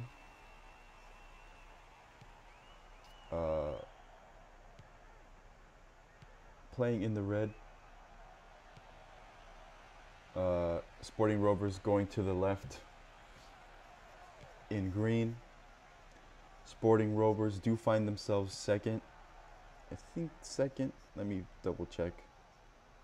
Yes, they find themselves second currently with 1 win and 2 ties. And Ezhdehan have a win, a tie, and a loss. So this will be an interesting fight to sort of get in this top half of the table here.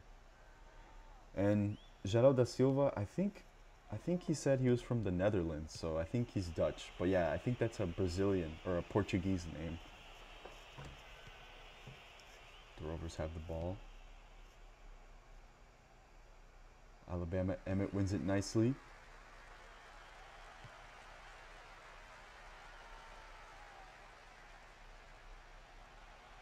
Alabama Emmett doing some dribbling here. He is out-muscled with a questionable clearance there. That was very ambitious effort, I think, from the mid. I think that was. No, that was from a midfielder. I didn't see his name. But yeah, maybe you could say hi or something. Maybe he speaks Portuguese, because that is a Portuguese name. So, da Silva, I know.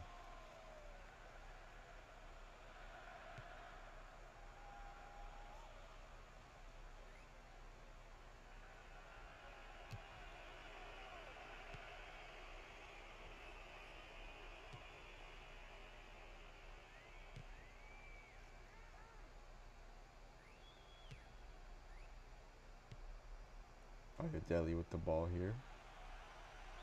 It's going to be a foul. In a pretty dangerous position. Karimi is going to take it. That was way off target, unfortunately. Peter Kask getting his first touch as the goalkeeper, I think. Really interesting to see how he does against Ezhdehan's offense.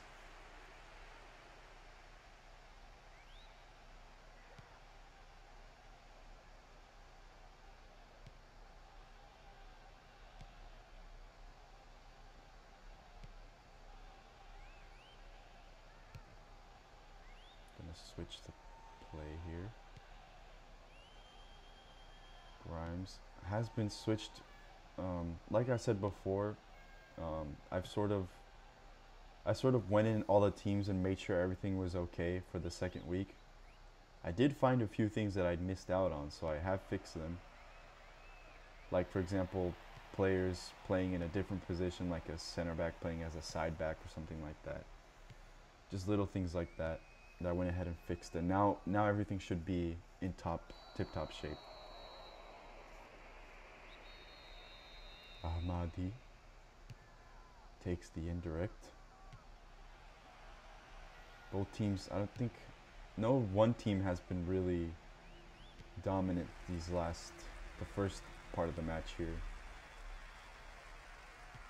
Murray wins it back to the tower that is Sabota.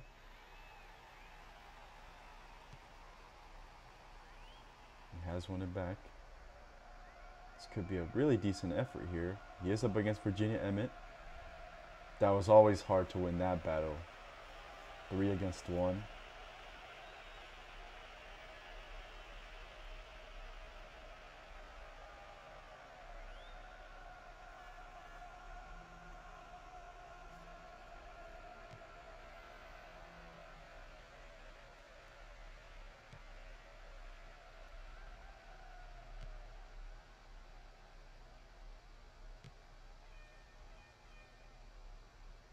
Very slow, unfortunately, in the frame rate right now.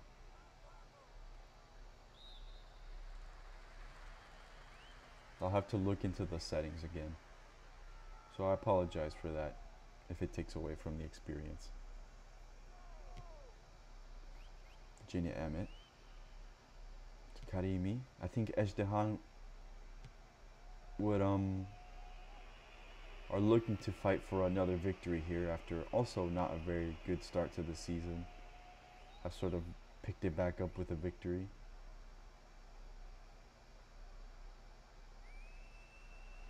So Boda darts his way up front here. He's going to have a strike. And safe hands from Kabiri. Always good to have a reliable goalkeeper in net. You know, one that you can rely on to call those balls out and pick them up with confidence.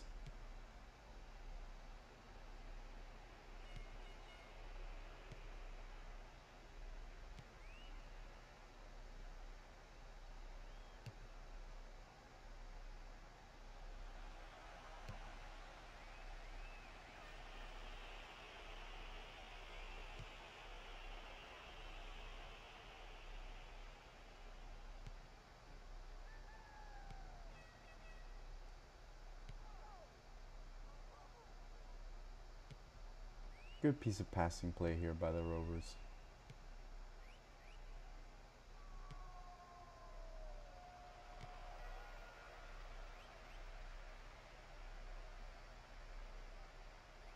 That is going to be a foul. The referee is going to have a word with, I think, Pasalic. Yep, Pasalic has been booked. Let's go ahead and take a look at the foul here.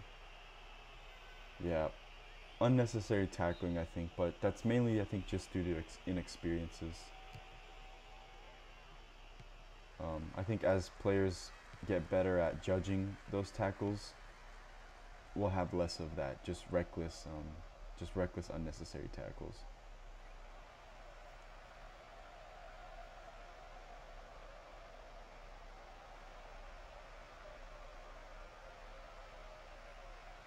Oh, and by the way, yellow cards won't carry over at all. It's not something that you have to worry about. So like, oh, yellow card, I missed the next game. Like, we don't have any of that. It's mainly just like serves as like a caution for the game. I think a player who is booked will be less likely to go into challenges.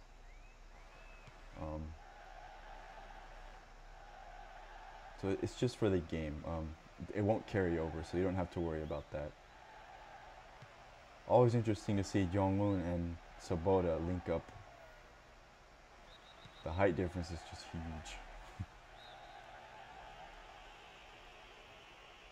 huge. It's not going to be permanent, man. It's just that was really close actually. It's just the default setting. It's not going to be your actual position forever and ever, you know. But don't worry about it. And the coach, I think it's Virginia Emmett. Hopefully he'll devise like a formation soon. I think he already has. Again, just waiting on my tactical guide to get things to sort of for managers or head coaches to see how the game is played, how they want to structure their team. But yeah, don't worry about it, man. It'll be okay.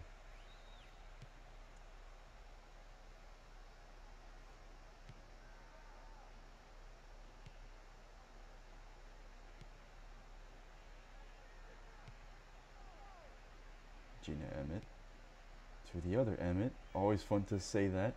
I think at least. Ali, who has been given his chance here. I think it's his first start of the season.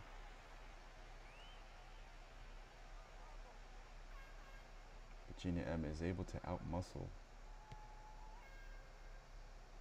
the Jong-un.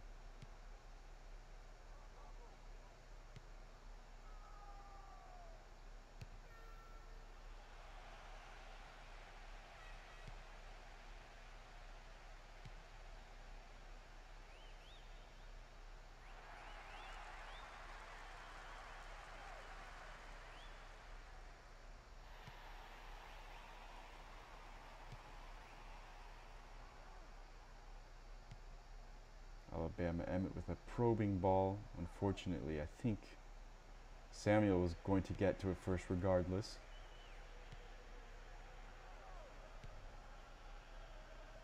Samuel and Ricketts, I think. having their first starts of the season. So be interested to see how well they do on the wings.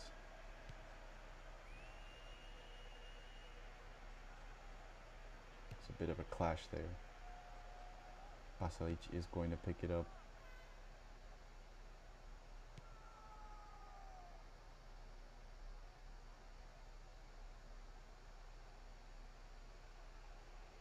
Jong-un always being dangerous. They're going to come forward here. They still have the ball somehow.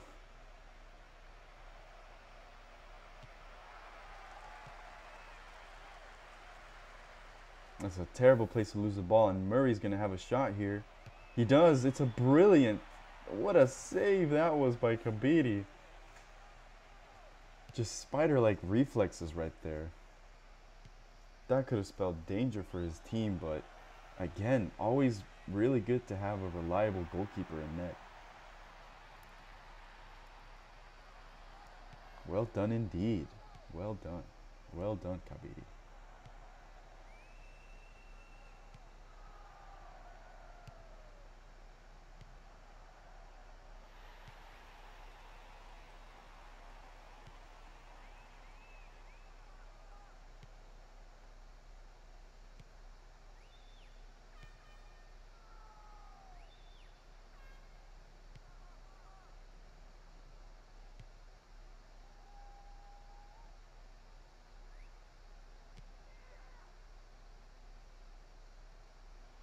Jong-un again.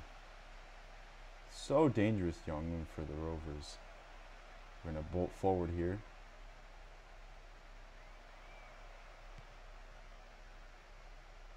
Murray picks it up. It's going to be a ball in. Sabota wins the header, and it's over the bar. Sabota also very dangerous in the net, or sorry, in the box. He is probably, I think, the tallest player in the league. I think he's almost 2 meters tall, I think. Not exactly 2 meters, but I think 1.98, something like that. So really dangerous to have him fighting for aerial battles, because, you know, who can reach him up there? But yeah. There we go. Jaro da Silva. Unfortunately, I don't think we've seen much of him in this game, but I could eat my words here. He's going to have a strike from way out. Unfortunately, some ways off target. But he did manage to silence me for a bit there. I was just going on about how he wasn't getting in the match, and he produces a strike there. As we approach the halftime here. Neither team, I think, pretty balanced. Both teams pretty balanced. Neither team able to really dominate or get a sense of momentum going, which I think is good, actually. It's good to have teams really balanced. We don't like seeing one-sided affairs. I mean, we also like those because, you know, plenty of goals and whatnot, but we like to see a bit of a fight, you know. At least I think so. Ooh, this is a nervy place here. Gask does well to just get it out of there. It's going to go to halftime as a 0-0. Bolton and Cohen gonna have a bit of a chat. But there you are, 0-0, as things stand right now.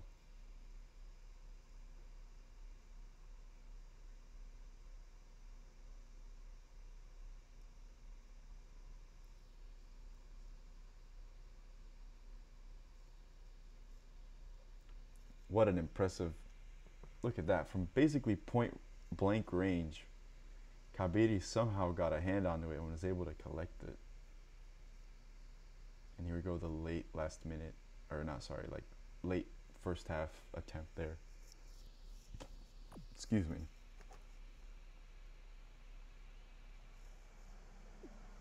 All right, no time wasted. Let's get started with the second half.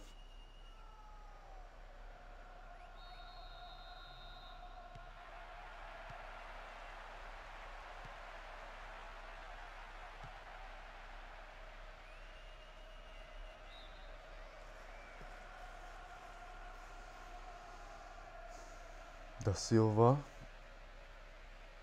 is able to... I don't know about that one, ref. But it is a foul somehow. Sometimes we just gotta accept what the ref does. I think that one was a bit more clear. Karimi is going to take it. 34 meters off from goal. Pasalic was going to have a strike, but I think it was offsides maybe. I'm not sure. I don't think so. It would have shown that it was offsides. I think it might have been like a shove or something.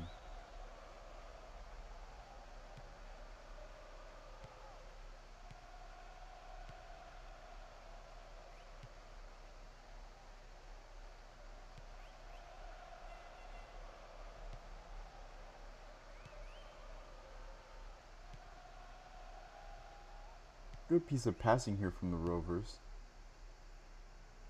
They like to see each other and give each other the ball. That's always good to have as a team, a good cohesive unit.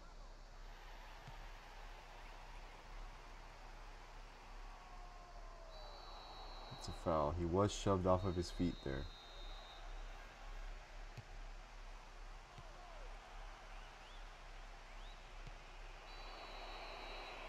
Another foul. The camera panned out just as it happened though, so we didn't see what happened. Karimi's going to have a pop. What a save that was. What a save from Peter Kask. That was dipping and going to go in, and somehow Kask got a hand onto that.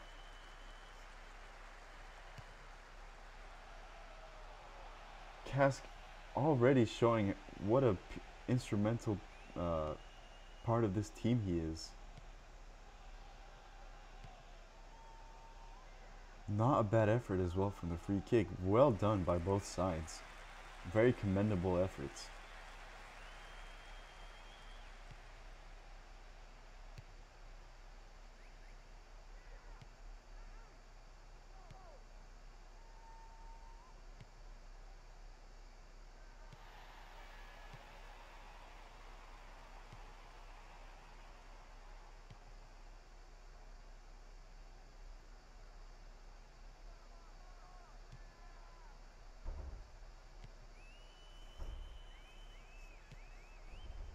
Grimes, who unfortunately has been having a bit of a rough time lately. The user for Robert Grimes, that is. So go give him some love. I think he'd really appreciate that.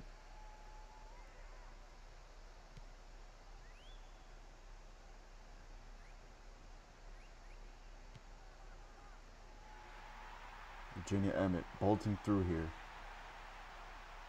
He is... Maybe should have gone across maybe, but it was a bit too late before he could do anything.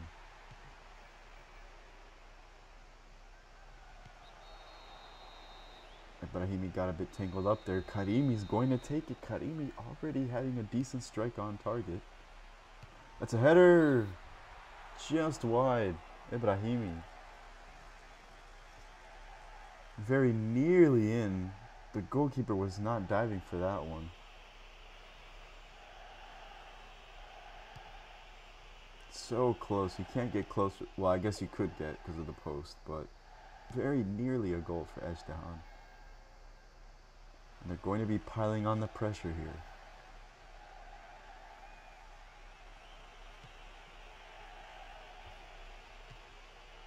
A looping ball by Jong-un to Sobora, who is offsides, I think. Maybe half of a body offsides. If he had timed his run a bit better, that would have been really dangerous. Both teams have been really good this game. Ibrahimi could have a strike here. He is tripped up in the box. The ref didn't seem to think much of it. But as I was saying, both teams have been really good this game. No one team has been better than the other. I think a tie would be a fair result for this match. But we still have about half an hour to go. Diving? Yeah, I don't think diving is in the game. I think that might have ruined things a little bit. Jaro da Silva has come off. a decent debut, I'd say. He did get a few touches on the ball. Of course, it is his debut. You can't really expect him to get a hat trick or something, but a decent effort. I think he'll be looking to build off of this performance.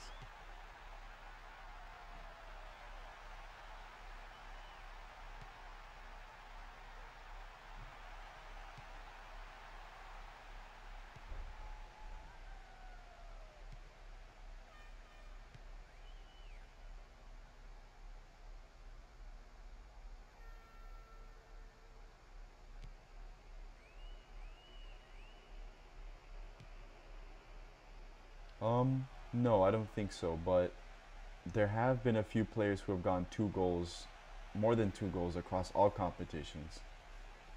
Um, that's not to say it's impossible. It definitely is possible. I think we just need to get everybody's stats a little bit up, so that is possible. You know. No direct free kicks have been scored either. We have gone really close today, though. Oof, that's a poor ball, I think, from Grimes. Ezhdehan unfortunately couldn't get much of it, but I think Grimes redeemed himself there for his mistake by cutting out the play there. So all's well. Yep, I totally agree.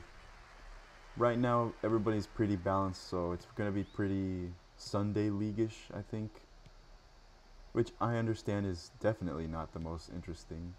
But yeah, just gotta be patient, work those stats up, talk to your teammates, and yeah, you'll be good. Pasalic with the ball there.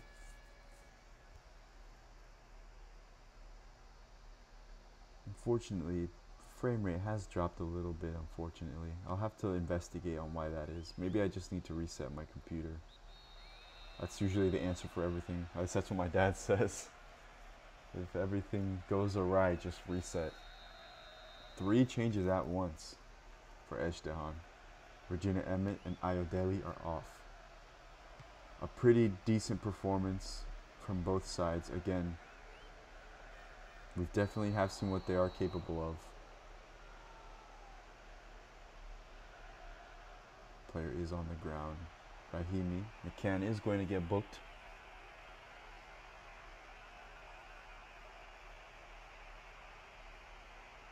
That was a pretty nasty tackle, actually. Kind of caught his ankle. But he is going to be okay. Lots of dangerous tackles recently. Lots of players having to be subbed off or in danger of being subbed off. Things are getting aggressive.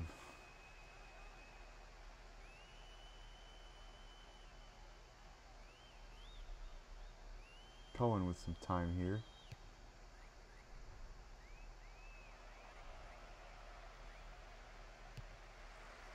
Good piece of defensive work there. Just no nonsense. Get it out of there. And then just restart.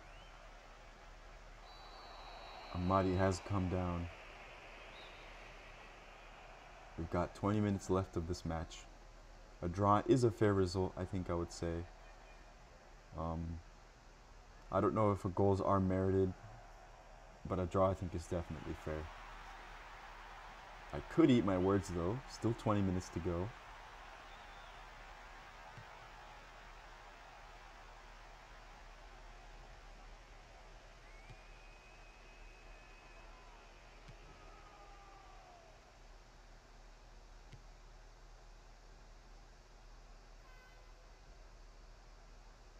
Jong-un.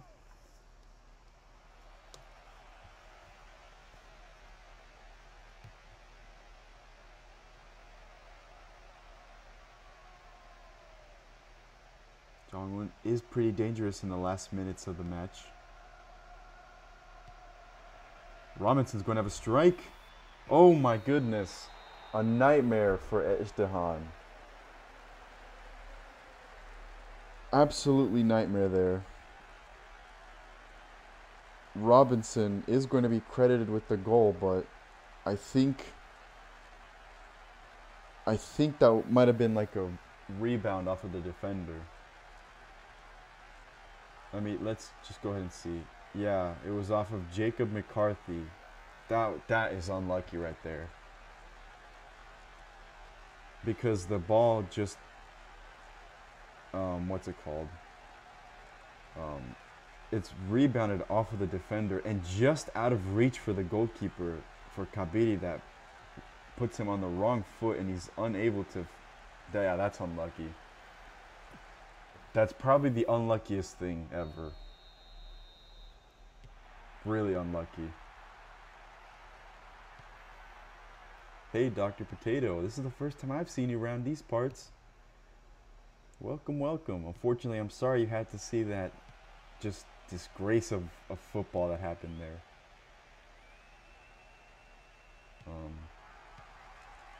But yeah, what can you remind me which one's your player? Just so I know in the future, if you don't mind. But yeah, again, not fair. This is not a fair result at all. Cask. Oh, okay, cool. Cask has actually had a pretty decent game this game. He's pulled out some big boy saves. In a free kick, he like nudged it over the bar. It was really nice. Pretty decent debut from Cask. So there you go, man. Hopefully he can keep building on that to make himself just a really reliable goalkeeper for the Rovers. But yeah, that was... Yeah. I totally agree with that, Phantom. This game deserves a 0-0. If not a 0-0, a tie. This is really unfair result for Ezhdehan. But that's just the way it goes sometimes, I'm afraid. None of us like it. I'm sure you guys have probably come across a situation like that where something just happens and no matter what you do, it just doesn't end up right and there's nothing you can do about it, and it's really frustrating. But you know, what else can you do? It's going to be, I think, if it ends like this, it is going to be a victory for the Rovers, but I think we all know it should have ended as a tie. That is, if Rovers can get another goal here, then we might have to say different things about it. But I don't know. I think they might have gone shaken up by that mistake there. Just unfortunate. Sobora and some dribbling. Ezhdehan are going to go for it here. Are going to go super attacking. Not super, but a more attacking play style.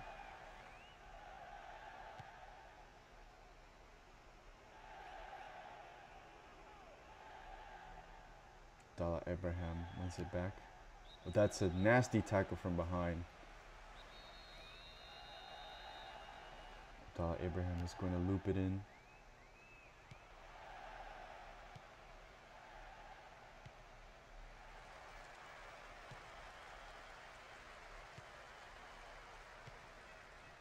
I think the player from Ezhdehan who made the mistake was Jacob McCarthy, I think. That's always really unfortunate for the defender to make, because a defender does so well to, you know, cut out possibilities of a goal, but when he makes a mistake, it's super apparent, just like a goalkeeper. I feel like we put too much pressure on them. Unfortunately, the game is starting to slow down a little bit. I think it has to, I think I know why though. There we go. Abraham with a darting run forward. He's going to take it all the way to the wing. And it's going to go out of play. But yeah, I really can't stress enough how unlucky that is for Ezhdehan. So it's a real bummer.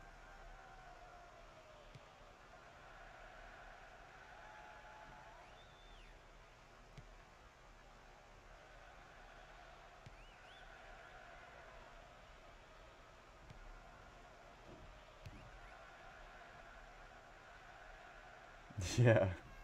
Yeah, I don't know what that was. You have to contact a scientist or something to get on that. That was really bizarre.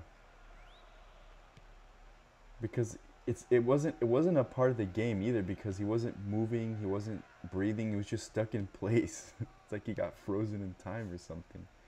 I don't know, man. This league has been something for sure.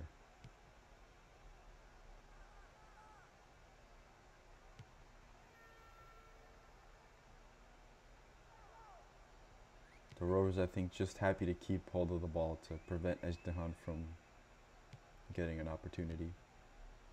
They have won it back, though. Pasalic has won it back. He is going to be offsides, I think. Yep. Ibrahimi's desperate. From what we saw there, he's desperate to get a goal, to get something out of this game.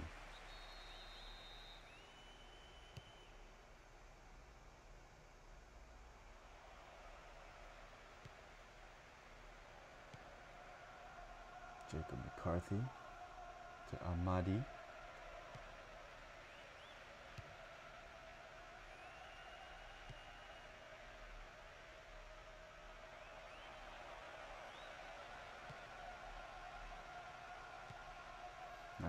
I think that'll be game.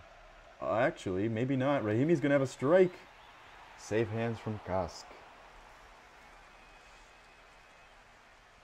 I almost ate my words yet again. I just need to learn how to just be quiet. But yeah, there we go. It's going to be an away victory for the Rovers. Very unfortunate. We agree. Unfortunate, I think, is the right term. It should have ended in a 0-0, but just a lapse of concentration for just a split second by the defense cost him the game, which is never the way you want things to end. We all agree on that.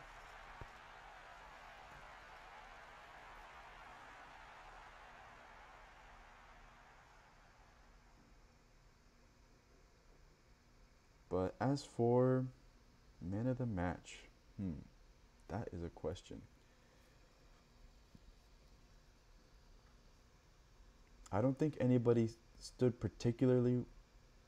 out particularly. Maybe the goalkeepers. I think both goalkeepers putting in a good effort today, especially Kask. Kask was really good in net. That one should have been a goal by the Rovers. Yeah, how about that? Man of the match for a debut. Can't get better than that, I'd say. But yeah, because no midfielders stood out. Usually midfielders would stand out. There we go. Abdallah Abraham. Robinson is going to be credited with the goal. I'm not too sure if I would count it as a goal actually, because it was a rebound. It would be unfair to give a goal for something that was not even going on target. Yeah, I think we'll just count it as an own goal. I don't know why the game decided that it was a goal by him. I'm guessing because it was just off of his body, not that he attempted to go for it and it just happened to go into the back of the net. I think that's why. The game's weird like that sometimes.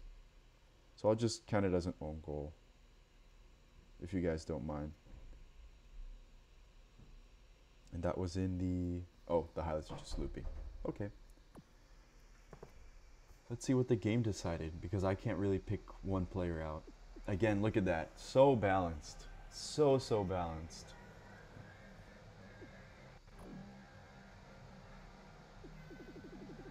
Man of the match gave it to Robinson because he scored the goal.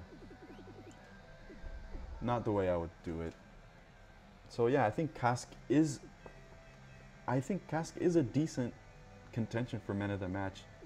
Definitely not Robinson though. I mean, apart from the goal, there wasn't really anything else maybe to point out him with. I think.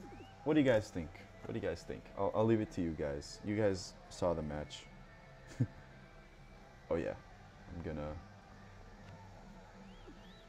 look at what minute it was in. 73rd minute.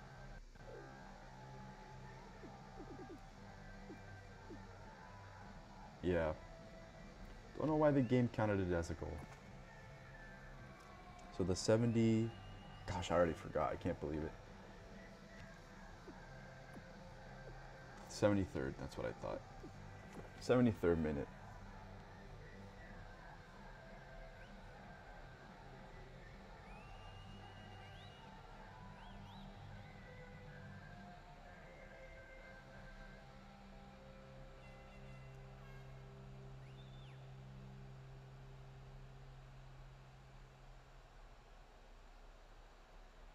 Thank you, guys.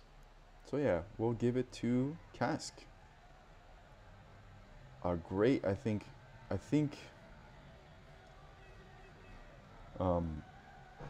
definitely stood for the test there. It could have easily not been the case, but he did, and the game reflects that at 6.0 as a goalkeeper.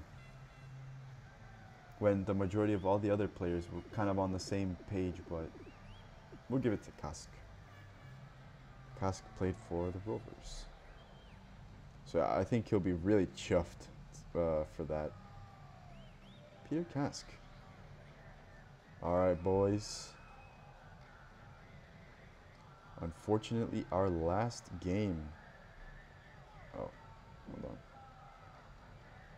The event ended, so I don't have the matches. So I just look in the database. The Griffins and Norfolk. Okay, another match.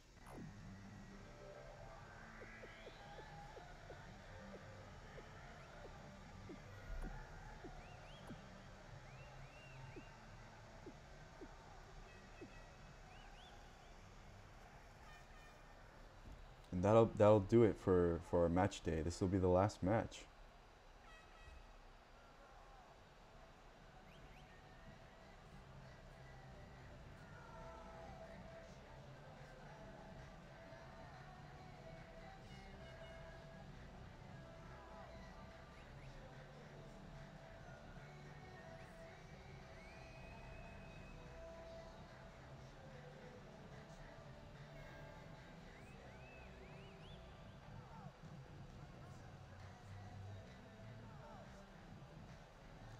Yeah, unfortunately, since the games have been running a bit slow, that's why it is a bit late.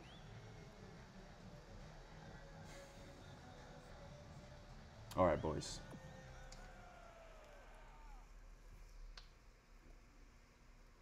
Last game of the match day. Unfortunately, the Griffins find themselves at the bottom. Norfolk County have yet to win or lose a game. Very bizarre things.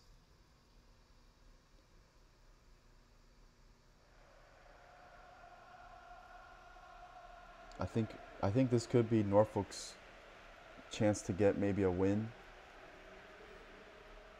But the Griffins might have something to say about it. I don't remember if there have been any new signings by both teams. I don't think so.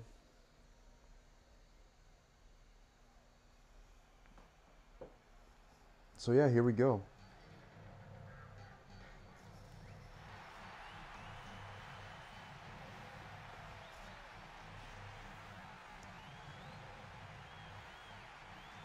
Yeah, there shouldn't be any players playing as CDM.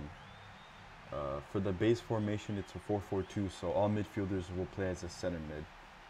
Whether it's a left center mid, a right center mid, or like a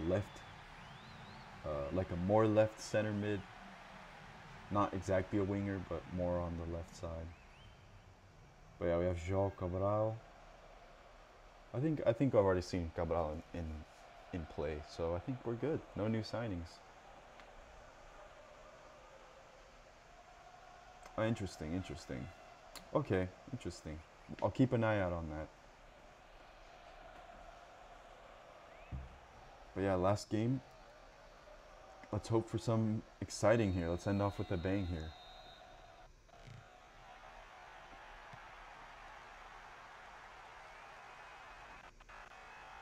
Oh dear, the game just kind of blew up for a second there.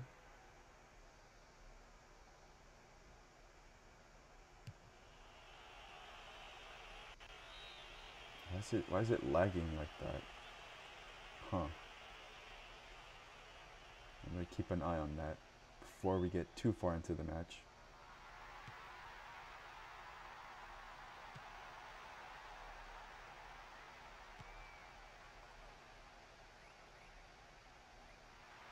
That might be the case, yeah. Lots of thick players around these parts.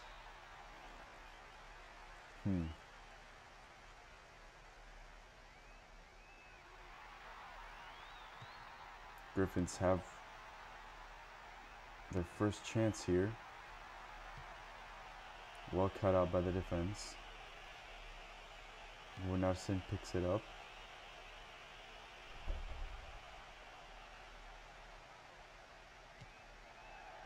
Yeah, I'm really frustrated by the frame rate because that's always been common enemy number one for my streams. Because, you know, I don't really have like a super optimal, super gaming PC. We just kind of have to deal with what we've got. And we had it working like at 50 frames per second, constant. But for some reason it's just tanked right now. I don't know why. Norfolk have a chance here. There's a header by Tom Price. Bjornsson with a somehow got so much power on that diving header.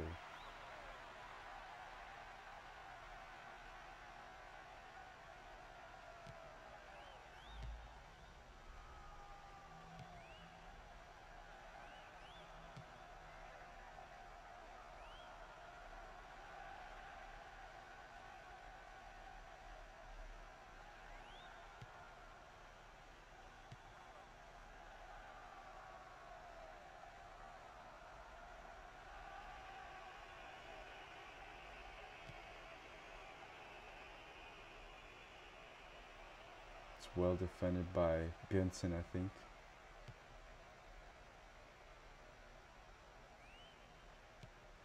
Yeah, now it's really going slow. I don't want to quit the game maybe because we're already almost a decent chunk into the game. Not a decent, but we're already in it. Yeah, I'm so sorry, man. I'm so sorry, guys. What? There's a foul somehow. Christiansen with the foul. Yeah, I think I'm going to do that. I don't understand, man. It's so frustrating. Let me quit the game. I'll keep it here for a sec.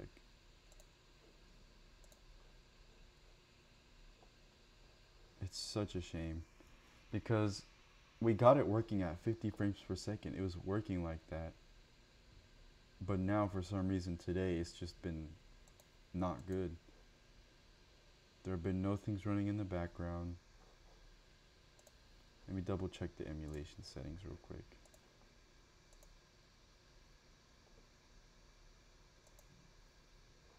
Whoopsie daisy.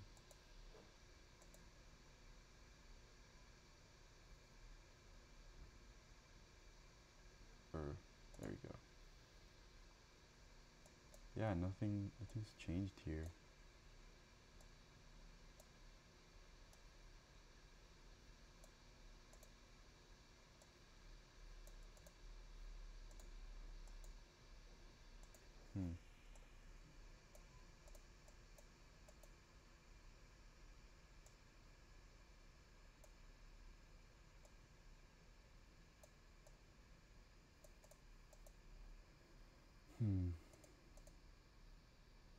Okay. Let me try and reset it now.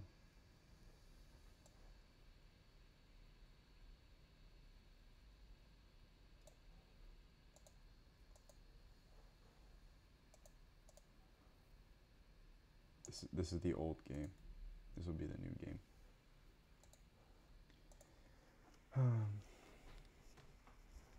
Let me see if anybody said.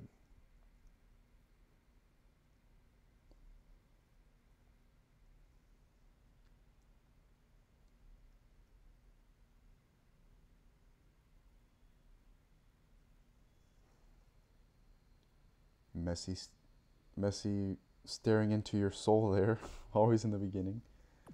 Okay.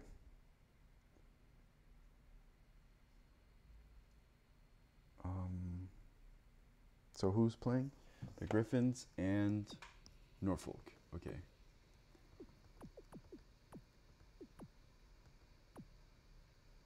Nope, not that.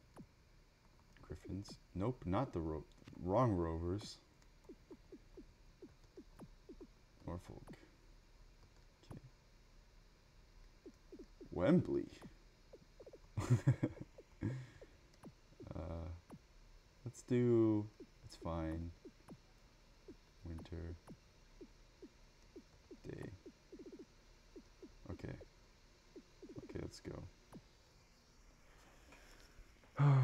I really wish there was a way we could get reliable frames per second, because it makes it more enjoyable that way, you know. Nobody likes to see people running in slow-mo. Yeah, I'll skip the intro.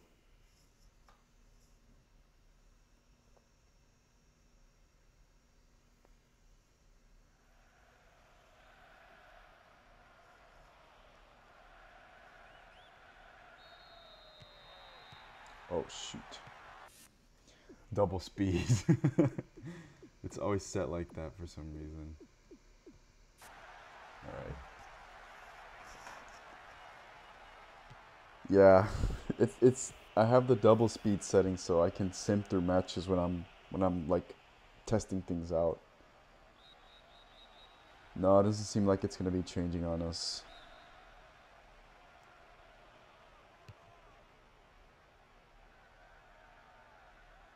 Oh well.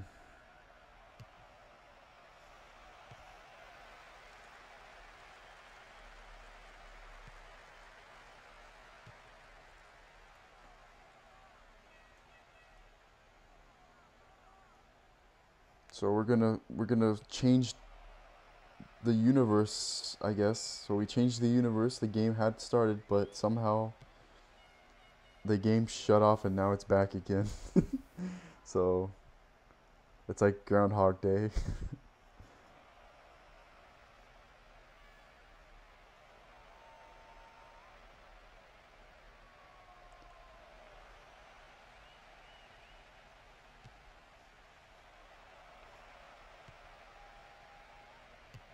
So very ambitious effort from Craney. I don't know what happened there, but it is a goal kick. The Griffins looking to maybe end this kind of bad chapter, bad spell that they've been having. Maybe get a win or a tie or something.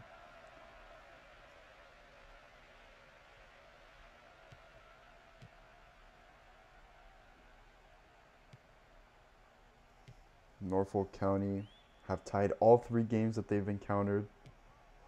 Looking for a victory.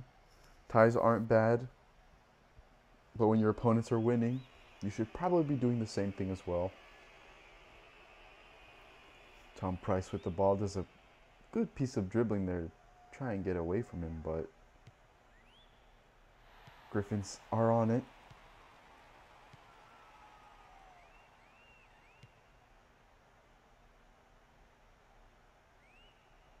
That's a foul.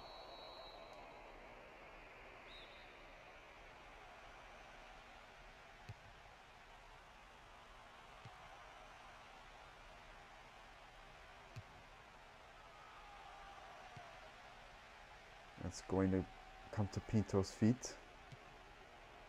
The Chilean has found the back of the net. Or not in this game, but you know what I mean. Like, he's already familiar with scoring a goal, albeit from a penalty.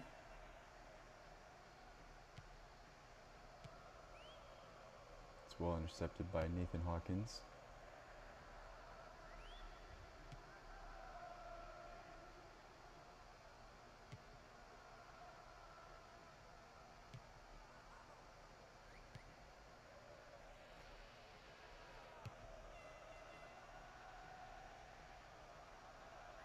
David is with a bolting run here. He might have a strike.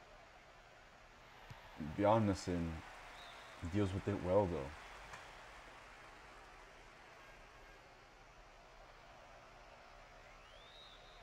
It's going out of play. It's going to be for the Griffins.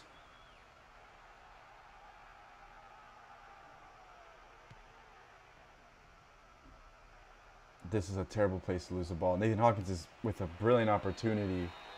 And it's a goal for Norfolk County. Nathan Hawkins was on it to take it away from Bjørnsen. Bjørnsen had a bit of a shocker there. Not good defending by Bjørnsen. There he is. Might have been the one at fault. I say might to be nice, but it was definitely his fault there. All Nathan Hawkins had to do was just send Lane the wrong way. And it's a goal for Norfolk County.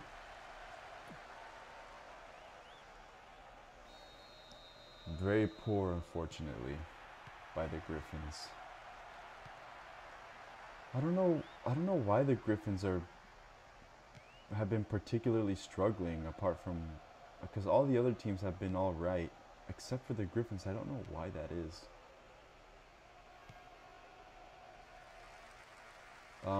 It was Nathan Hawkins scored. Nathan Hawkins. Wow, this is a decent chance. Darius Miller with the strike. It's gone over the bar. The Griffins are not out of it just yet. Not a bad effort by Miller.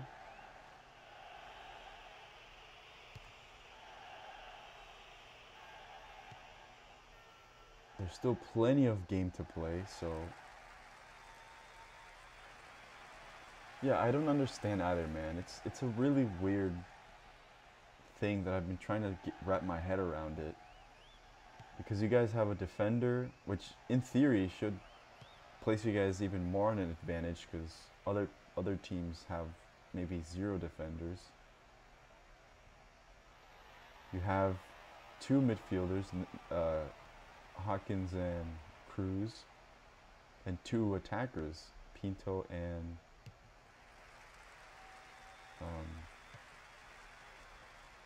Price. And a goalkeeper as well. Some teams don't have goalkeepers. Like FC Dragões don't have an official goalkeeper yet. I think maybe, I'm not sure actually. I'm at a loss. Definitely don't want to see that though. I want to see all teams playing well. Nathan Hawkins wins it back again. Nathan Hawkins has been particularly dangerous in this game. I don't know if me playing God and ending the match and then starting it again might have caused him to just like go beast mode or something. I don't know. Tom Price. It's a foul. João Cabral is going to be warned by the referee. Take it easy, man.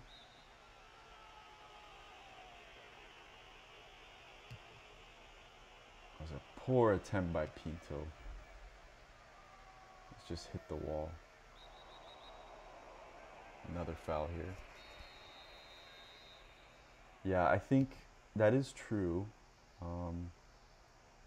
I don't know. I like to try and maybe think, what if I were the head coach of every team? Obviously, I'm not like the best head coach. Another foul. But just trying to brainstorm to sort of maybe help you guys out or something. As I do with every other team, I think. Hernandez, it is going to be a foul.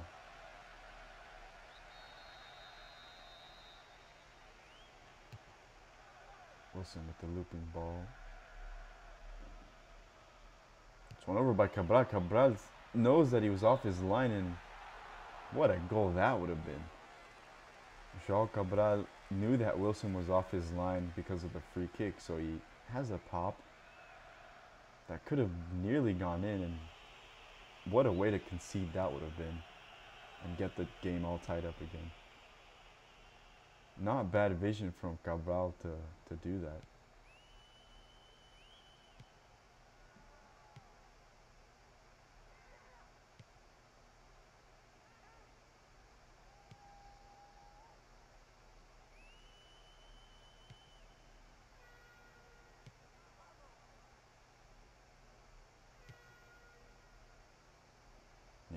Hawkins here.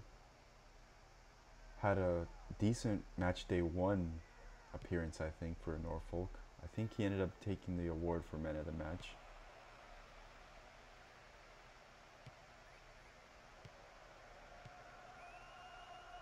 In the pressure lane. Björnsson has been doing alright despite his mistake, so that's always good to see.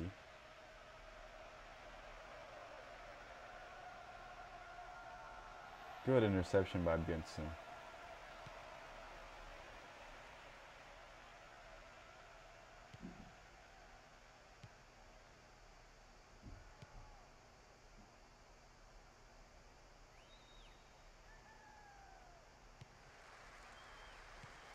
One back by the home team. Christiansen has a goal to his name, so we'll see if we can do anything here. Across. Nope. Yeah, that is interesting. I think actually, now that I think about it, I think Nathan Hawkins is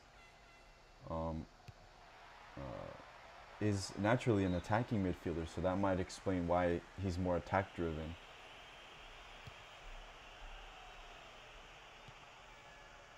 So maybe for Tom Price there, maybe you might consider putting Nathan Hawkins in an attacking midfield position.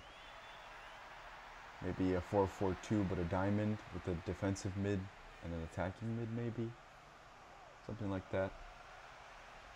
Sort of take advantage of Nathan Hawkins' attacking prowess. Pinto. No, that was Price. My apologies. Safe hands from Lane. We are 30 minutes in. The snow continues to fall outside my dorm. It's going to be very cold when I go get some food after this.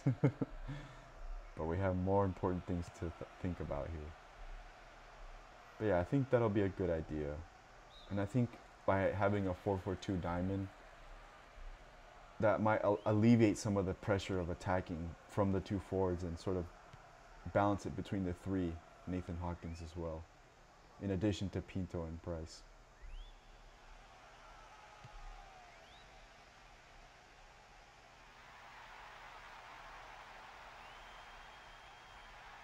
Are you? Let me see. Yeah, you're back there now, I think. Jonathan's going to have a pop. Cabral's on it. It's a bit of a frenzy. But your player is Cabral, right? He's on the ball right now. He has been attacking. There he is again. He was surging forward for an attack. Now he's going to come back. See, the thing is, I think there he is. Now I saw him sort of dart back to the defense. I think the thing is that center mids kind of do both work, like defensive midfield work, so you might see them push back, but also attacking midfield work. Nathan Hawkins maybe being an exception because he specializes as an attacking midfielder. So I don't know. Did the first position you pick, was it to be a center mid? I think it was. I think most players pick that. But again, I'll look into an attacking mid. Huh, interesting. So he should essentially be performing the same form of influence that Nathan Hawkins does. Interesting. I'll look into it. I'll be looking into the tactics as well. Give you guys a better idea of how the game is run.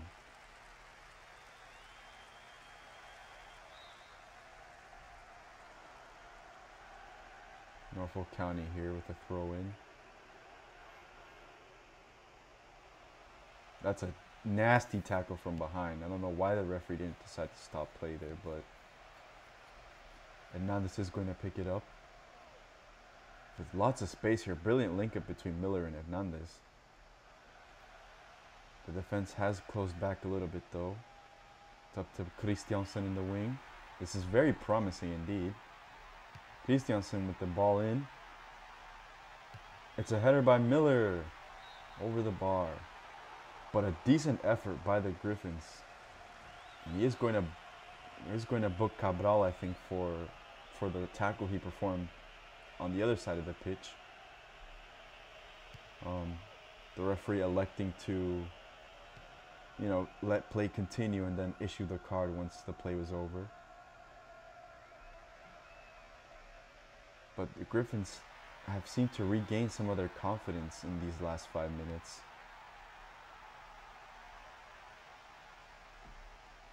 Ghabr has to be a little bit more careful now. It's unfortunately going very slow. They're running like if they were in a dream.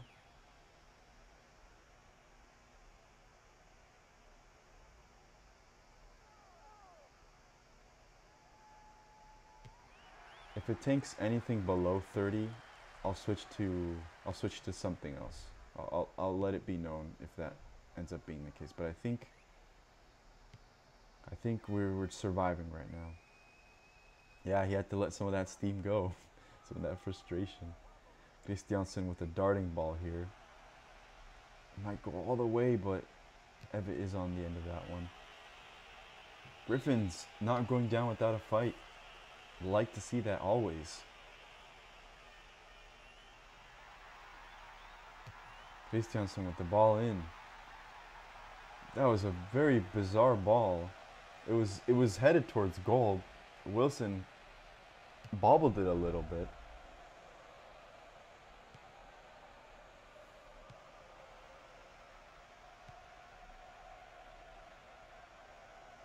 I don't know, man. Some things are just an enigma.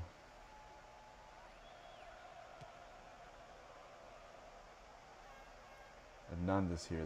This could be a good chance, I think. Electing to consolidate possession. Very slow, unfortunately. This has been a pretty long stream. Yeah, Bjarnason has been pretty good. On the wing side of the field, I think. There he is, the aforementioned. Cabral is going to win it. Very slow. Cabral maybe could get across here to Gunnarsson. Come on, Griffins. This is the opportunity here. He is going to have a cross in. Goalkeeper is darting out, but I think it's going to be collected. They will.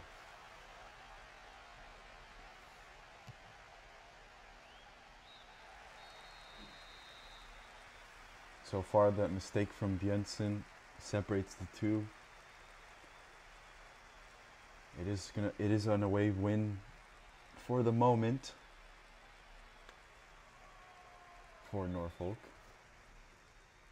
Go ahead and take a look at it again. Yeah, maybe got a bit of a heavy touch, and all Hawkins had to do was just slot it past him. Nobody's missing from there, I think. Very unfortunate from Björnsson.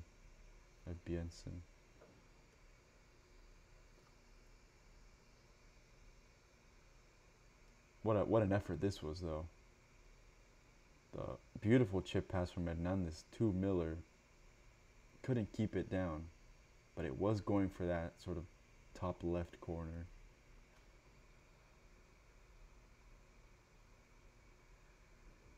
Cabral with a miraculous attempt there. For what I think would have been, if it had gone in, would have been goal of the season already, I think. Not often that happens. This was...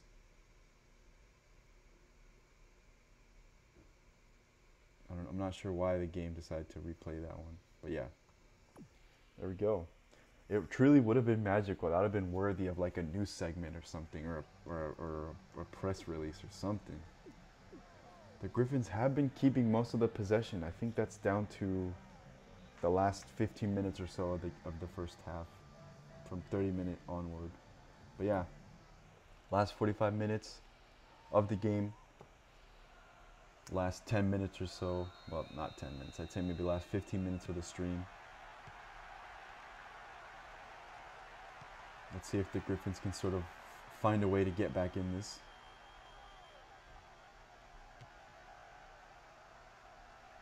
Yeah. Yep, yep. Definitely true there. It's going to be a foul. Hold on. Referee is going to have a word with Mockery. Just a warning.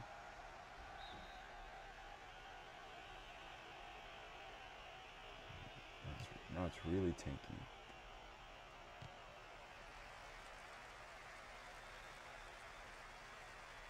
I'll really have to look into that. That's really frustrating again.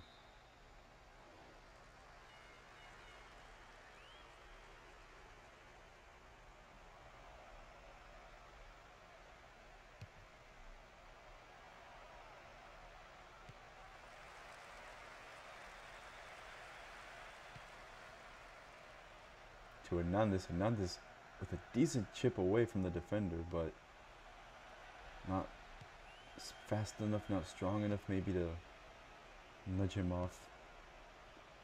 I think strength is going to be a big attribute for forwards here. Just putting that out there. Just from what I've seen. Those battles where they sort of come up against one. Pinto here. Yeah, he will. He's pretty, how do I say? He isn't like huge. He isn't like a huge player like Saboda. So that might make him really dangerous. And here he is with a lot of space here. Oh, this has got to be it, surely.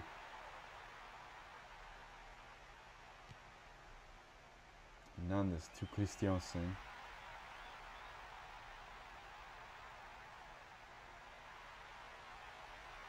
Christiansen with a cross in. Nobody on the end of it, unfortunately. But Hernandez, dangerous. Lots of potential there as a player.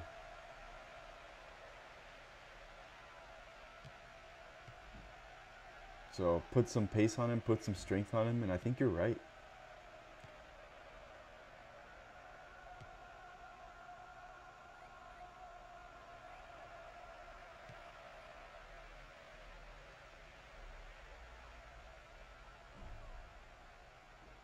Still the ball with Hernandez, who's dropped back very deep. And he has won it back. Hernandez, I think, maybe. Yeah. Who's? I think it's. Let's see. My first guess is Bjarnason.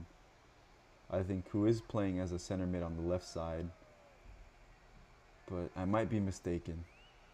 Bjarnason is on that side now. So I might be wrong, but I think it's Bjarnason. There he is. Unfortunately, not a very good ball. David elects to just keep it in play. I think a goal kick might have been better. They've come here on a counter. Cruz is going to move forward. He sees Price. Price is through here. He maybe should get a shot away here. It's well cut out by Gunnarsson. Bjarnason, brilliant interception there. Bjarnason, I think, Bjarnason, Hernandez being the standout names of this match. As for Norfolk, I would say Hawkins, but he's kind of dropped off a little bit in the second half. Griffins have been showing good grit to get something out of this game. Good reception by Björnsson to make the cut there.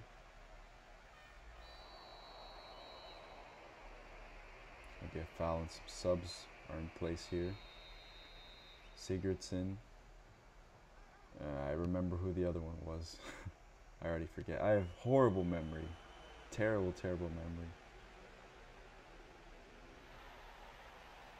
It's a foul. Stuck his thigh in between them there.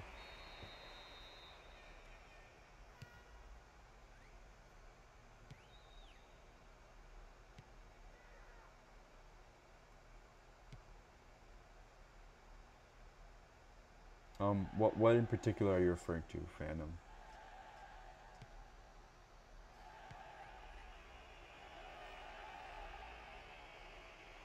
Here they come again, the Griffins. It's a trip by Hawkins.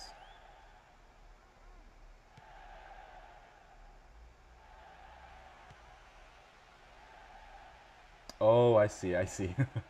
Yeah, huh. Maybe I should change that name. I'll see, I'll see. But yeah, that man has come off. Hernandez here with a brilliant opportunity. Should have gotten the shot there. Hernandez again getting himself in a dangerous position. I think a goal is on the table, is in the cards for Hernandez today. Giannisson with the ball in. Mockery with the header.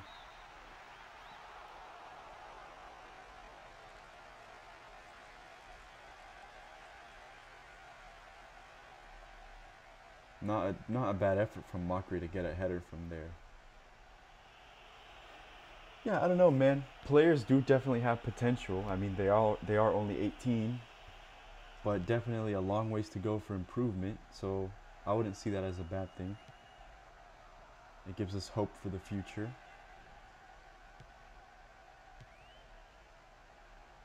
I don't know how we've survived on very poor frame rate for this long.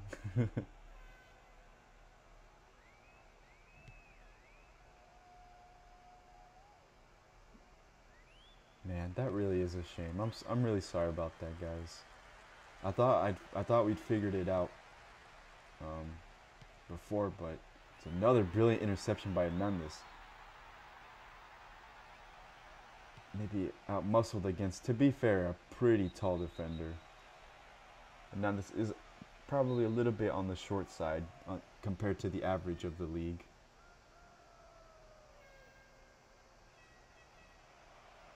I don't know if this match merits a win actually by Norfolk. It seems pretty balanced, but the Griffins have been retaining most of the possession actually.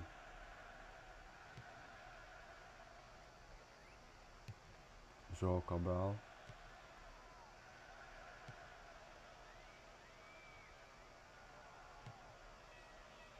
All the way back to Wilson, the man with the beautiful red hair.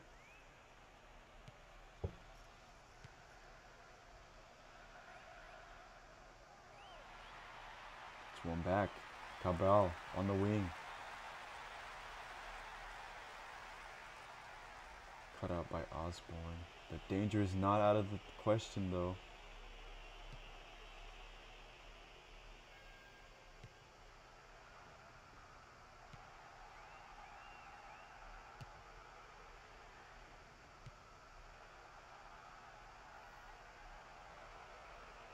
Pinto was out-muscled there. Gudmundsson, one of the few players playing without long sleeves or gloves. Look at him go. I know I mentioned that last stream, but it's a true Icelandic person right there.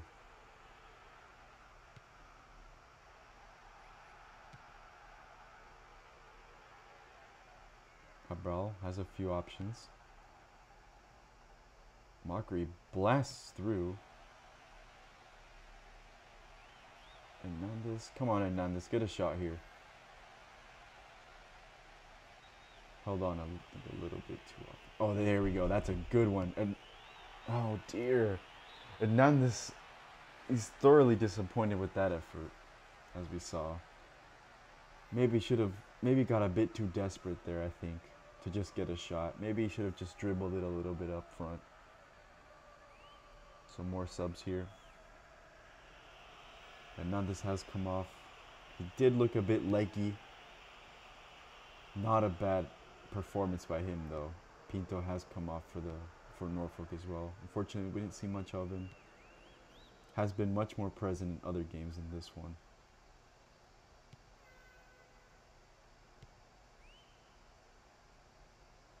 I think the Griffins, if they play their cards right, could sneak another goal here.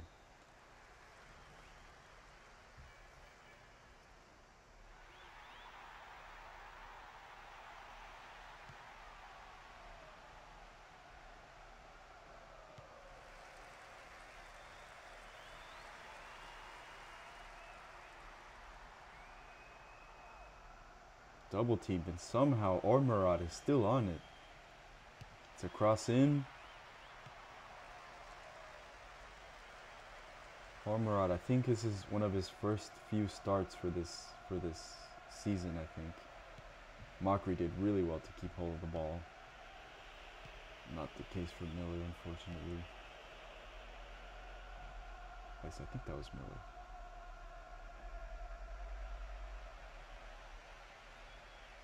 Dorson is going to go. Oh, that would have been very dangerous there. Goalkeeper Jacques Ghabr is unhappy with that. Hey, no worries, man. Hopefully those headphones are bangers. I know your life can change when you have a decent pair of headphones. It really adds to everything, I'd say. It is going to cross the goal line. It didn't cross the line.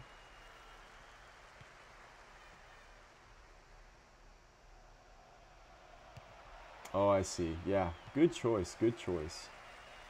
One of my old headphones, for some reason, didn't work on the right side, only on the left side.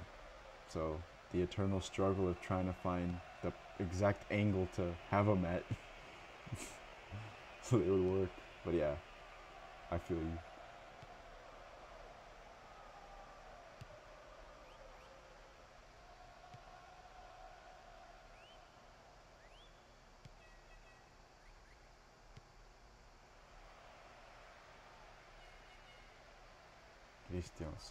Christiansen has been also pretty good. Like I said before, he has scored a goal.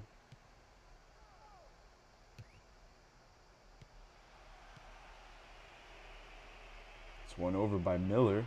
He has a strike. Safe hands from Wilson.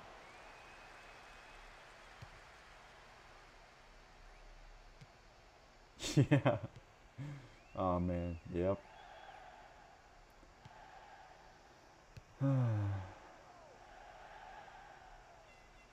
Yeah. But basically, point of the message, headphones can change a man's life. A person's life. Some good surround sound. Oh yeah. That's the way to go.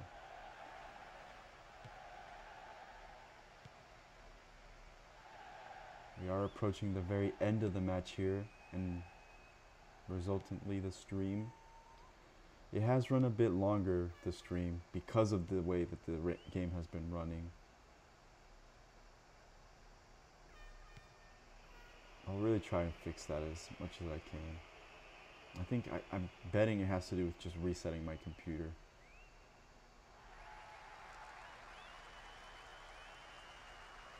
Cruz is on it.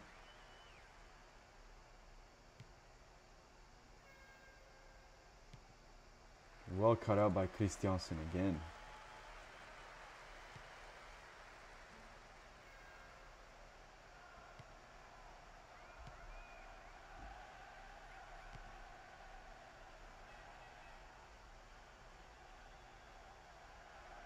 There comes the man who I don't know how he isn't freezing. Technically they are playing in Iceland, so this is it. Christiansen.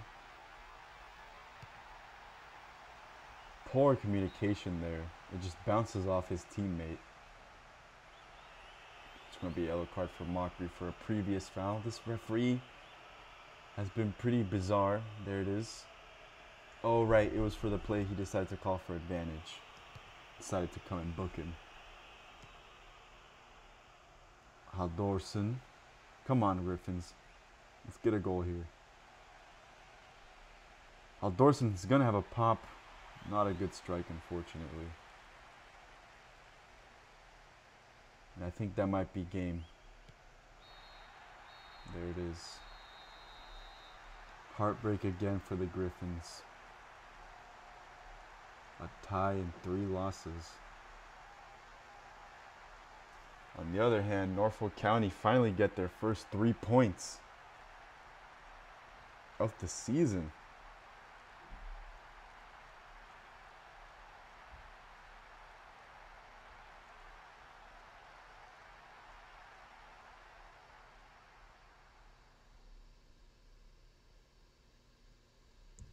per usual, writing down the stats. In terms of man of the match, I honestly have no idea. Um, there were a few players that seemed to stand out. Is that in the 16th minute? Yeah, not a fun match indeed. But in terms of the Norfolk perspective, they did manage to get a victory, so there's that. Look at that. He was way off his line. That's a brilliant angle to look at it. Wilson was off his line. Ghabr could have had a goal for the ages there. Yeah, there you go, man. That's the attitude. I don't know why, but for me, I'd much rather take control of a poor team than a better team. I think there's more, how do I say, like there's more ways to gain from that, you know, because like kind of like a rags to riches. I always like a good rags to riches story. There's much more merit in that than just having a team who kind of wins everything all the time. But that's just me. That's my own opinion. Exactly, a road to glory. I think those are always fun to do in any situation. There you go, in the 11th minute, with a mistake from Bjornsson, sorry. Hawkins was able to hop on that and get a goal for his team. Going to write that down.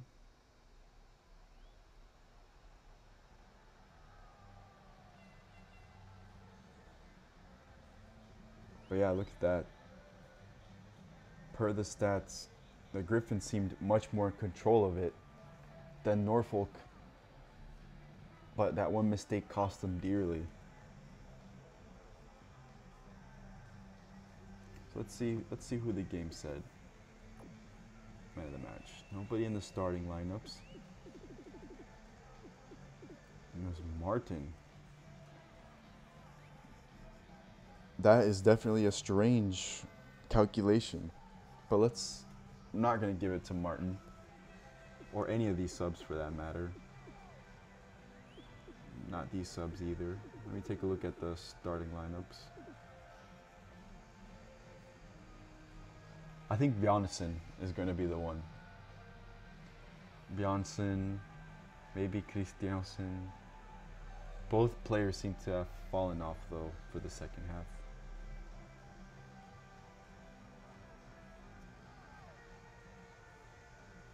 As for Norfolk, let's see, Craney, Osborne. I would say the same for the midfield, but I didn't really see any good plays by Adam and David. Maybe that's just me. Maybe Tom saw something. Thomason.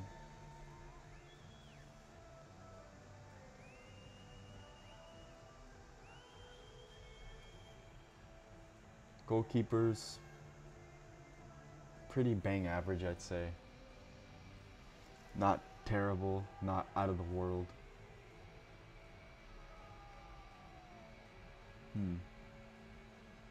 I think Bjornsson is going to win it. He had some really good interceptions. Yeah, look at that. 18 passes made out of 20. That is a 90% completion. For a midfielder, that's not bad at all. 6 interceptions. Didn't make a single foul. Dribbled 25 times. Let me see what Martin had that the computer decided that it was his. Yeah, I don't know.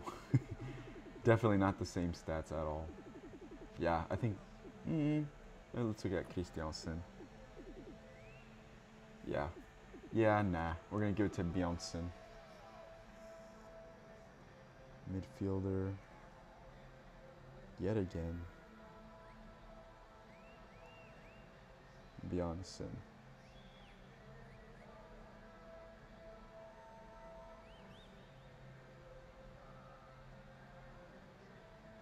Oh, good idea, good idea. Yeah, thank you for reminding me.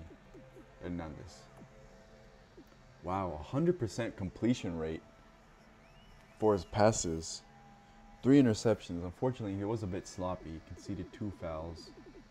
He covered a lot of distance, though. 90 minutes, 104 meters.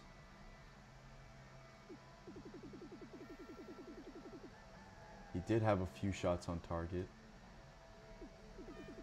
Definitely instrumental in the offense in this game. Even though he didn't get to score, even though their team didn't win, definitely a performance to be proud of, I'd say, by Hernandez. Miller unfortunately didn't really show up. He did have some shots on target. Maybe I'm overlooking him a little here. Maybe that's why he didn't cover as much ground as Hernandez. Hernandez was really all over the pitch.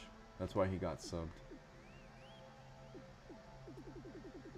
I think we're going to give it to Bjornsson, but definitely contenders.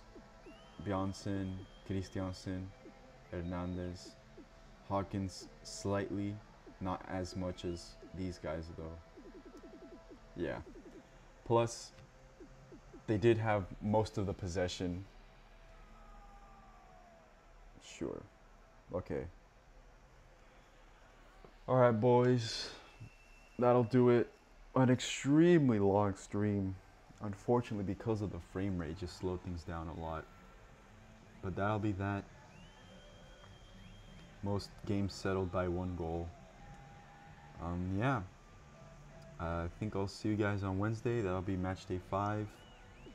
I'll be holding some conferences too. I know some of the head coaches wanted some of them. Also, the tactical guide, that's definitely one thing that I'll be working on. Until then, see you guys on Wednesday. So yeah, take care.